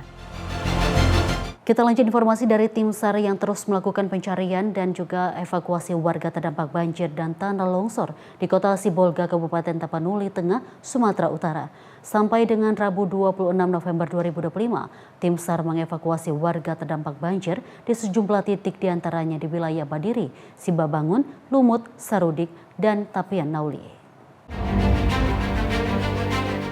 Bencana banjir dan tanah longsor yang terjadi di Kota Sibolga, Kabupaten Tapanuli Tengah dan Kabupaten Tapanuli Selatan, Sumatera Utara menjadi perhatian utama tim SAR. Tim SAR gabungan terus melakukan pencarian dan mengevakuasi warga terdampak banjir di sejumlah titik, antara lain di wilayah Kolang, Badiri, Sibabangun, Lumut, Sarudik, dan Tapian Nauli. Dalam pencarian dan evakuasi ini, tim SAR mengerahkan seluruh personil agar dapat segera membantu warga yang terdampak. Dengan menggunakan perahu karet, seluruh personil tim SAR tersebut menyisir satu persatu rumah yang terendam banjir di sejumlah titik tersebut. Tidak hanya di lokasi banjir, tim SAR gabungan juga melakukan pencarian dan evakuasi warga terdampak tanah longsor. Kepala Kantor Pencarian dan Pertolongan NIAS, Putu Arga Sujarwadi mengatakan, tim SAR gabungan dalam operasi SAR ini diantaranya dari TNI, Polri, BPBD daerah, dan Basarnas. Dan tim SAR masih terkendala dengan cuaca ekstrim yang membuat evakuasi jalur laut dan jalur darat sulit ditempuh. Dapat kami sampaikan, tim SAR gabungan dari unsur TNI Polri, BPBD, pemerintah, dan pemerintah daerah sudah bersatu padu untuk melakukan upaya evakuasi dan juga melakukan pencarian dan pertolongan wilayah-wilayah yang tercover di sektor-sektor yang sudah diasir di wilayah kecamatan, baik itu di Sibolga maupun Tapanuli. Untuk tim yang siap mendukung masih terkendala dalam akses, baik itu dari laut, masih cuaca kurang bersahabat, dan juga jalur darat masih terkendala putus. Untuk perkembangan akan disampaikan pada bulan pertama. Terima kasih, selamat siang. Dari data sementara Basarnas, korban tertinggi yang terdampak di Kabupaten Tapanuli Tengah adalah di Kolang, yaitu 1.261 kakak terdampak dengan jumlah korban meninggal dunia sebanyak 4 orang dari satu keluarga yang tertimbun longsor. Di Kota Sibolga, terdapat 21 korban hilang dan 8 orang meninggal dunia akibat tertimbun longsor. Sedangkan di Tapanuli Selatan, terdapat 6 orang korban meninggal dunia akibat banjir bandang dan 7 orang terdampak tanah longsor. Sementara itu untuk wilayah Sibolga, lokasi penampungan korban terdapat di SMPN 5 Parombunan, Tapanuli Tengah di Gor Pandan, dan Tapanuli Selatan di RS Bayangkara Batang Toru, dan titik pengungsian desa setempat. Tim redaksi Sinpo TV melaporkan. Penerbangan luar negeri tidak ada di Bandara Morowali. Informasi selengkapnya usai jeda berikut ini, tetaplah bersama kami.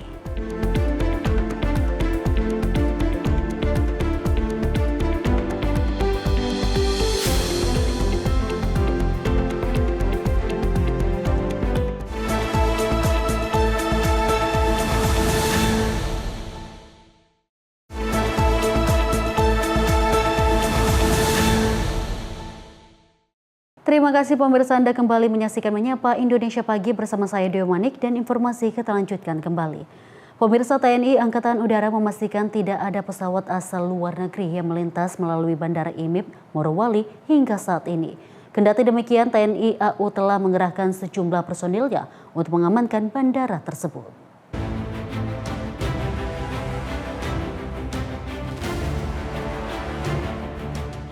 Asisten Teritorial Kepala Staf Angkatan Udara Marsikal Muda TNI Palito Sitorus mengungkapkan, TNI Angkatan Udara terus memantau pergerakan pesawat baik domestik maupun internasional yang malang melintas melalui atau dari Bandara Indonesia Morowali Industrial Park. Palito menerangkan sejauh ini perjalanan udara teregistrasi hanya dilakukan oleh pesawat domestik di Bandara Morowali tersebut. Dengan tegas, TNI AU memastikan siap menindak tegas sejumlah penerbangan yang tidak memiliki perizinan penerbangan yang ada di kawasan Bandara IMIP Morowali.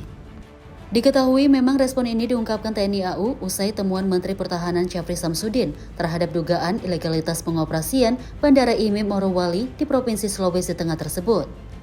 Ya, sampai saat ini memang tidak ada juga ya dari luar negeri, tidak ada memang sampai saat ini. Jadi kami juga memantau bahwa pergerakan pesawat sana ini belum ada yang keluar. Ya. Jadi memang dari intern saja. Nah, ke depan kita belum punya rancangan ke sana, tapi artinya dari Angkatan Udara selalu memantau ya pergerakan pesawat yang masuk wilayah, apalagi itu wilayah pesawat-pesawat dari luar negeri. Jadi apabila pesawat itu tidak mempunyai perizinan dan sebagainya, tentu Angkatan Udara itu akan melakukan tindakan. Dari Jakarta, Max Monte Azizul Hakim, Sinpo TV melaporkan.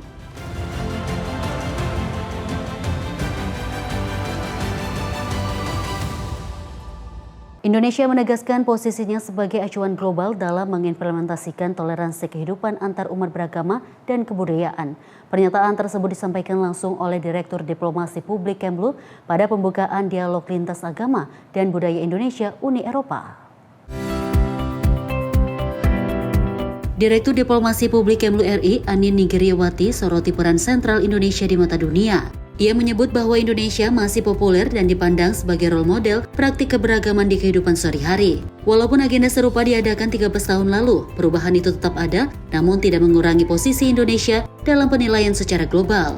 Rencananya delegasi Uni Eropa akan diajak mengunjungi beberapa lokasi yang menampilkan keberagaman harmoni lintas agama dan kebudayaan Indonesia, seperti Masjid Istiqlal dan Gereja Katedral. Posisi Indonesia sebagai role model dalam kehidupan antar umat beragama ya, dan juga antar budaya. Jadi tidak hanya antar agama tapi juga antar budaya, bahwa Indonesia ini masih menjadi role model yang dilihat oleh negara-negara di luar dalam mempraktekkan hidup harmoni dan toleransi. Jadi nanti delegasi ini juga akan kita ajak, yang tadi sudah saya sampaikan juga, kita akan ajak ke Masjid Istiqlal, kita lihat juga bagaimana ada terowongan silaturahim yang menghubungkan antara Istiqlal dengan katedral. Nanti di Jogja kita ajak juga melihat the diversity of Indonesia. Jadi mutual understanding ini tetap harus terus dipertahankan, itu sebetulnya adalah basis bagi kita untuk terus mempromosikan perdamaian di dunia. Dari Jakarta, Fani Rona Bayu, Sinpo TV melaporkan. Sementara itu, pemirsa, momen ikonik terjadi saat Ratu Masima disambut tari indang dan musik Minangkabau di Istana Merdeka sebelum berjalan bersama Presiden Prabowo menuju ruang penyambutan. Dan antusiasmenya tampak jelas ketika ia menikmati sapaan budaya yang mencairkan suasana formal pertemuan. Ratu Masima dari Belanda tiba di Istana Merdeka untuk bertemu Presiden RI Prabowo Subianto dan langsung disambut suasana budaya yang hangat. Sebelum melangkah masuk, ia sejenak menikmati hentakan ritmis tari indang dari Pariaman, Sumatera Barat yang ditampilkan para penari dengan gerak kompak dan penuh energi. Presiden Prabowo menyambut kedatangannya sambil diiringi musik tradisional Minangkabau sebagai pembuka. Usai menikmati pertunjukan tersebut, Ratu Masima melangkah berdampingan dengan Prabowo menuju area penyambutan utama. Keduanya berjalan diiringi musik protokoler yang dibawakan pasukan pengamanan Presiden. Dalam perjalanan menuju ruangan, Prabowo memperkenalkan jajaran delegasi Indonesia yang hadir, termasuk para menteri dan pejabat terkait. Sorot mata Ratu Maksima tampak antusias mengikuti setiap rangkaian penyambutan. Tubuhnya sedikit condong maju menunjukkan ketertarikan pada sapaan budaya yang diberikan. Momen tersebut seketika mencairkan suasana formal, menghadirkan nuansa hangat dalam pertemuan kenegaraan itu. Tim redaksi Sinpo TV melaporkan.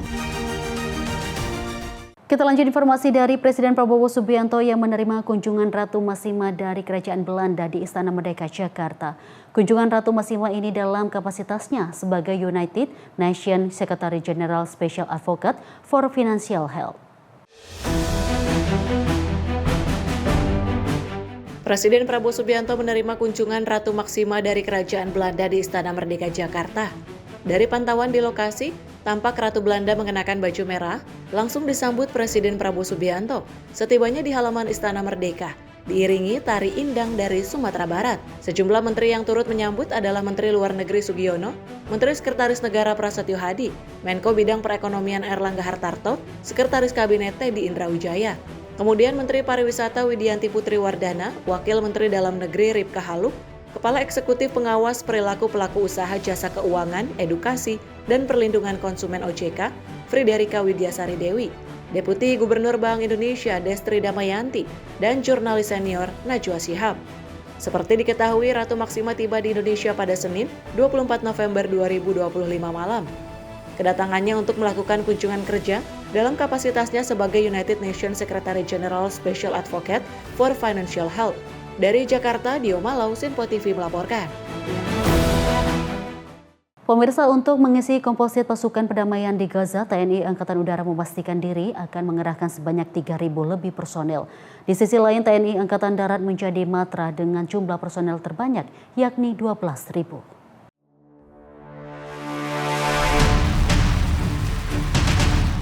Memastikan ada 3.650 total personel TNI Angkatan Udara yang akan tergabung ke dalam komposit pasukan perdamaian di Gaza asal Indonesia.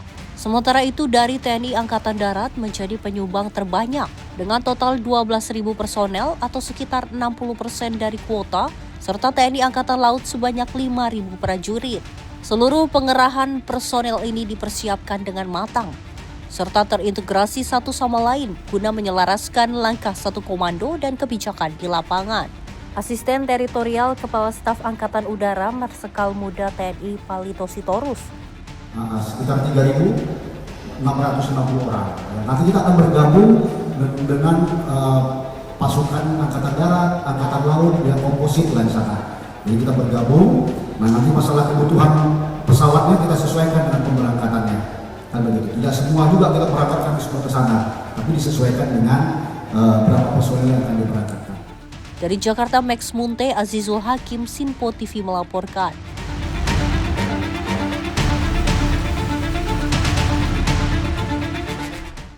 Pemirsa, polisi berhasil meringkus 13 orang remaja di bawah umur yang diduga menyerang seorang bocah berusia 10 tahun dengan busur panah di Kabupaten Goa, Sulawesi Selatan. 3 dari 13 orang terduga pelaku kini ditetapkan tersangka. Sebelumnya korban bocah 10 tahun diserang oleh kawanan pelaku dengan busur panah hingga mengakibatkan busur tertancap di paha korban.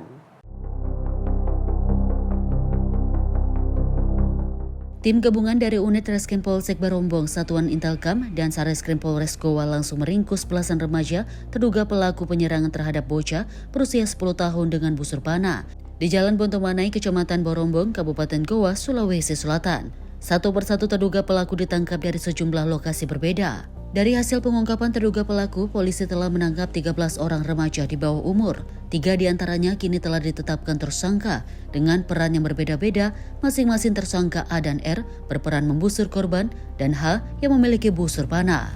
Dari tangan para pelaku, polisi menyita 3 buah busur panah, 1 buah ketapel, 2 buah balok kayu yang ditancapkan paku, HP, serta 3 unit motor yang digunakan saat menyerang korban sebagai barang bukti. Sedangkan beberapa barang bukti busur dibuang oleh pelaku di pinggir laut.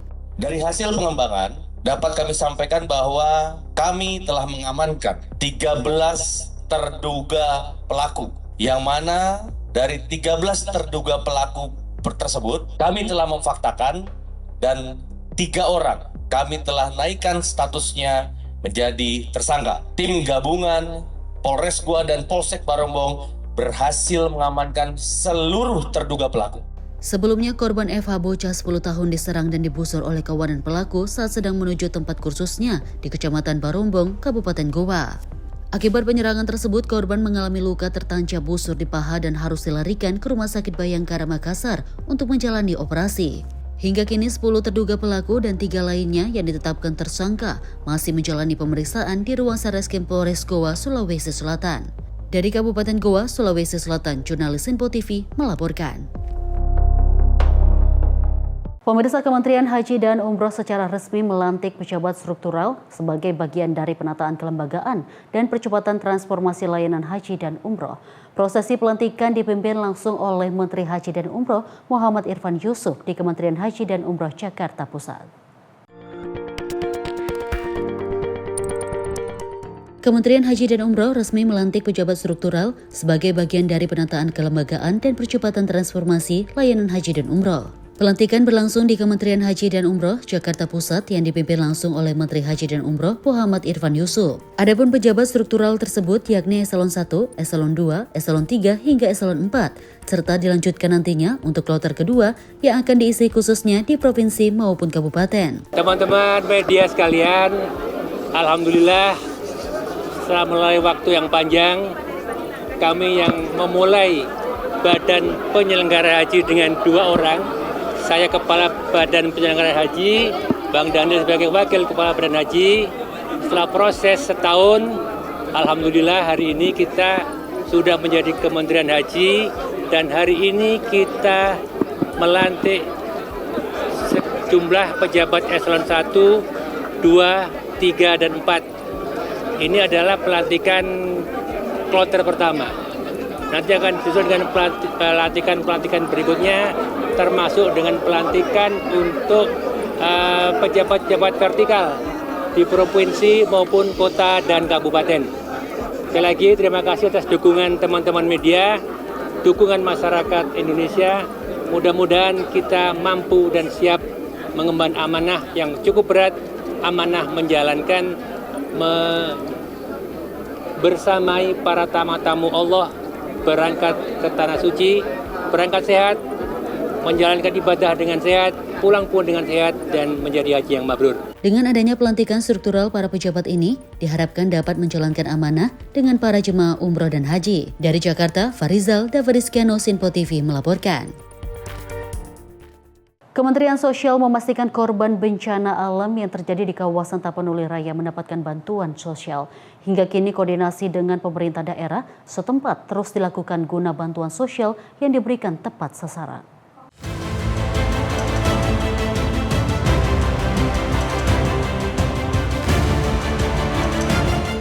Menteri Sosial Saifullah Yusuf memastikan bantuan sosial terus dikerahkan bagi korban bencana banjir bandang dan tanah longsor yang terjadi di kawasan Tapanuli Raya hingga saat ini. Gus Ipul memastikan tim dari Kementerian Sosial telah diterjunkan ke lokasi bencana, serta penyaluran bantuan seperti tenda pengungsian, obat-obatan, fasilitas makanan siap saji, pakaian bagi ibu dan anak, serta seluruh paket dukungan logistik lainnya telah dikirim. Gudang logistik milik Kementerian Sosial yang ada di provinsi ada di 2 tempat, yakni Kota Medan dan Kabupaten Deli Serdang. Sehingga penyaluran bantuan ke kawasan Tapanuli terus dilakukan koordinasi yang intensif. Diketahui korban bencana alam di wilayah Tapanuli ini mencapai 2.000-an kartu keluarga dan 10 warga meninggal dunia akibat peristiwa tersebut. Tim sudah berangkat ke sana, ya, jadi tim kami sudah berada di lapangan. Kita mengirim segala bantuan yang dibutuhkan, logistik yang kita kirim seperti biasa, mulai dari tenda pengungsian, ada obat-obatan, ada permakanan siap saji, ada pakaian untuk ibu-ibu atau juga untuk anak-anak. Ya, semua paket untuk memberikan dukungan logistik pada masa kedaruratan sudah kita kirim. Sebagian sudah berada di tempat, sebagian lagi masih dalam proses perjalanan, dan kita juga siapkan dapur umum di sana.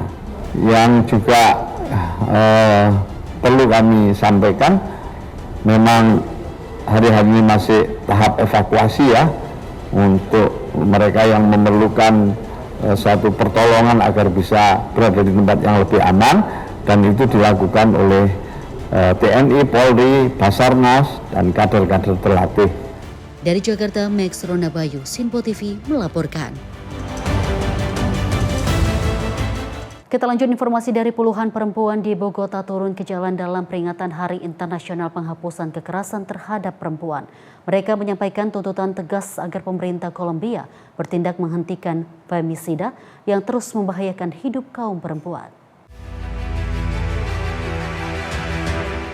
Puluhan perempuan di kota Bogota menggelar aksi demonstrasi pada Selasa 25 November 2025 memperingati Hari Internasional Penghapusan Kekerasan Terhadap Perempuan sekaligus menuntut pemerintah Kolombia mengambil langkah nyata untuk menghentikan femisida atau kekerasan hingga pembunuhan perempuan berbasis gender. Rekaman video menunjukkan berbagai kelompok feminis menggelar aksi di sejumlah titik kota menuntut keadilan bagi 621 perempuan yang telah dibunuh tahun ini. Berdasarkan catatan Observatorium Femisida Kolombia, perwakilan Jaringan Perempuan Nasional Natalia Colibus menyerukan agar korban femisida dan kekerasan terhadap perempuan mendapatkan pendampingan secara komprehensif. Sementara itu, Sekretariat Mobilitas melaporkan petugas lalu lintas diterjunkan untuk mengawasi arus demonstrasi agar tak mengganggu jalan raya. Peringatan ini bermula dari penetapan PBB pada 1993 yang menjadikan 25 November sebagai Hari Internasional Penghapusan Kekerasan Terhadap Perempuan untuk menghormati ketiga saudara Mirabal yang dibunuh pada 1960 atas perintah penguasa saat itu Rafael Trujillo. Aksi demonstrasi di Bogota ini menegaskan bahwa perjuangan penghapusan kekerasan terhadap perempuan masih jauh dari selesai dan terus mendesak perubahan sistemik di Kolombia. Tim redaksi Sinpo TV melaporkan. Pemirsa, sebuah pulau pasir tak berpenghuni di kota Usan, Korea Selatan mendadak jadi destinasi wisata malam yang memikat para turis. Pulau Myeongchon kembali membuka instalasi media art di malam hari, menjadikan alam sekitarnya layaknya galeri cahaya terbuka. Kota pantai Uslan di Korea Selatan menarik ribuan wisatawan setelah Pulau Myeongseong kembali dibuka instalasi seni media pada malam hari. Rekaman video pada Senin 24 November 2025 menunjukkan cahaya fluoresan yang menerangi garis pantai, batuan, dan pohon di sekitar pulau, mengubahnya menjadi kanvas raksasa yang hanya dapat dicapai melalui jembatan sementara selama jam kunjungan. Para pengunjung mengaku terpesona, menyebut pengalamannya menyaksikan seni media untuk pertama kali sangat berkesan. Mereka menyebut penampilan pulau di malam hari terasa mistis dan surreal, seolah menyaksikan pandangan dari dunia lain. Salah satu atraksi utama adalah Sleeping Sun, sebuah instalasi yang seolah menampakkan matahari yang bernafas di bawah lautan malam. Dirancang untuk memperkuat identitas pulau sebagai tempat di mana alam dan cahaya hidup bersama. Sejak dibuka untuk umum pada 2022, pulau pasir tanpa penghuni ini cepat mendapatkan popularitas karena suasana alamnya yang mistis. Versi instalasi terbaru sekarang menawarkan kurasi seni yang lebih beragam, terinspirasi dari mitologi pulau, menghadirkan gagasan bahwa seluruh cahaya di dunia berkumpul di Myeongseongdo. Tim redaksi Sinpo TV melaporkan. Kita lanjut informasi dari Armada Pasifik Rusia yang kembali memperlihatkan kapabilitas militernya di Samudra Hindia. Latihan artileri digelar dengan sejumlah kapal perang terlibat, termasuk frigat dan konvoi andalan mereka.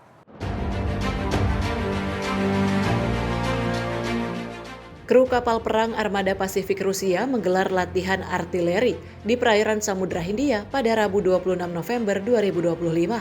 Rekaman video menunjukkan frigat Marshal Shaposhnikov, korvet Gremyashich, dan kapal tanker Boris Butoma melepaskan tembakan dari instalasi A-190 dan AK-630M.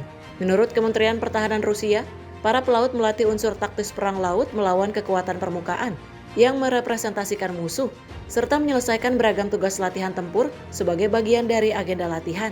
Tak hanya itu, kru kapal juga melakukan latihan mencari dan mengawal target bawah air, serta menghadang serangan kapal tanpa awak dan serangan udara tanpa awak atau UAV. Latihan ini menunjukkan upaya Rusia untuk mempertajam kemampuan tempur dan kesiapsiagaan angkatan lautnya di wilayah Samudra Hindia. Tim redaksi Sinpo TV melaporkan. Dan pemirsa, informasi tadi menutup perjumpaan kita di Menyapa Indonesia Pagi. Saya Deo Manik dan mewakili kru yang bertugas pamit. Terima kasih atas kebersamaan Anda. Sampai jumpa.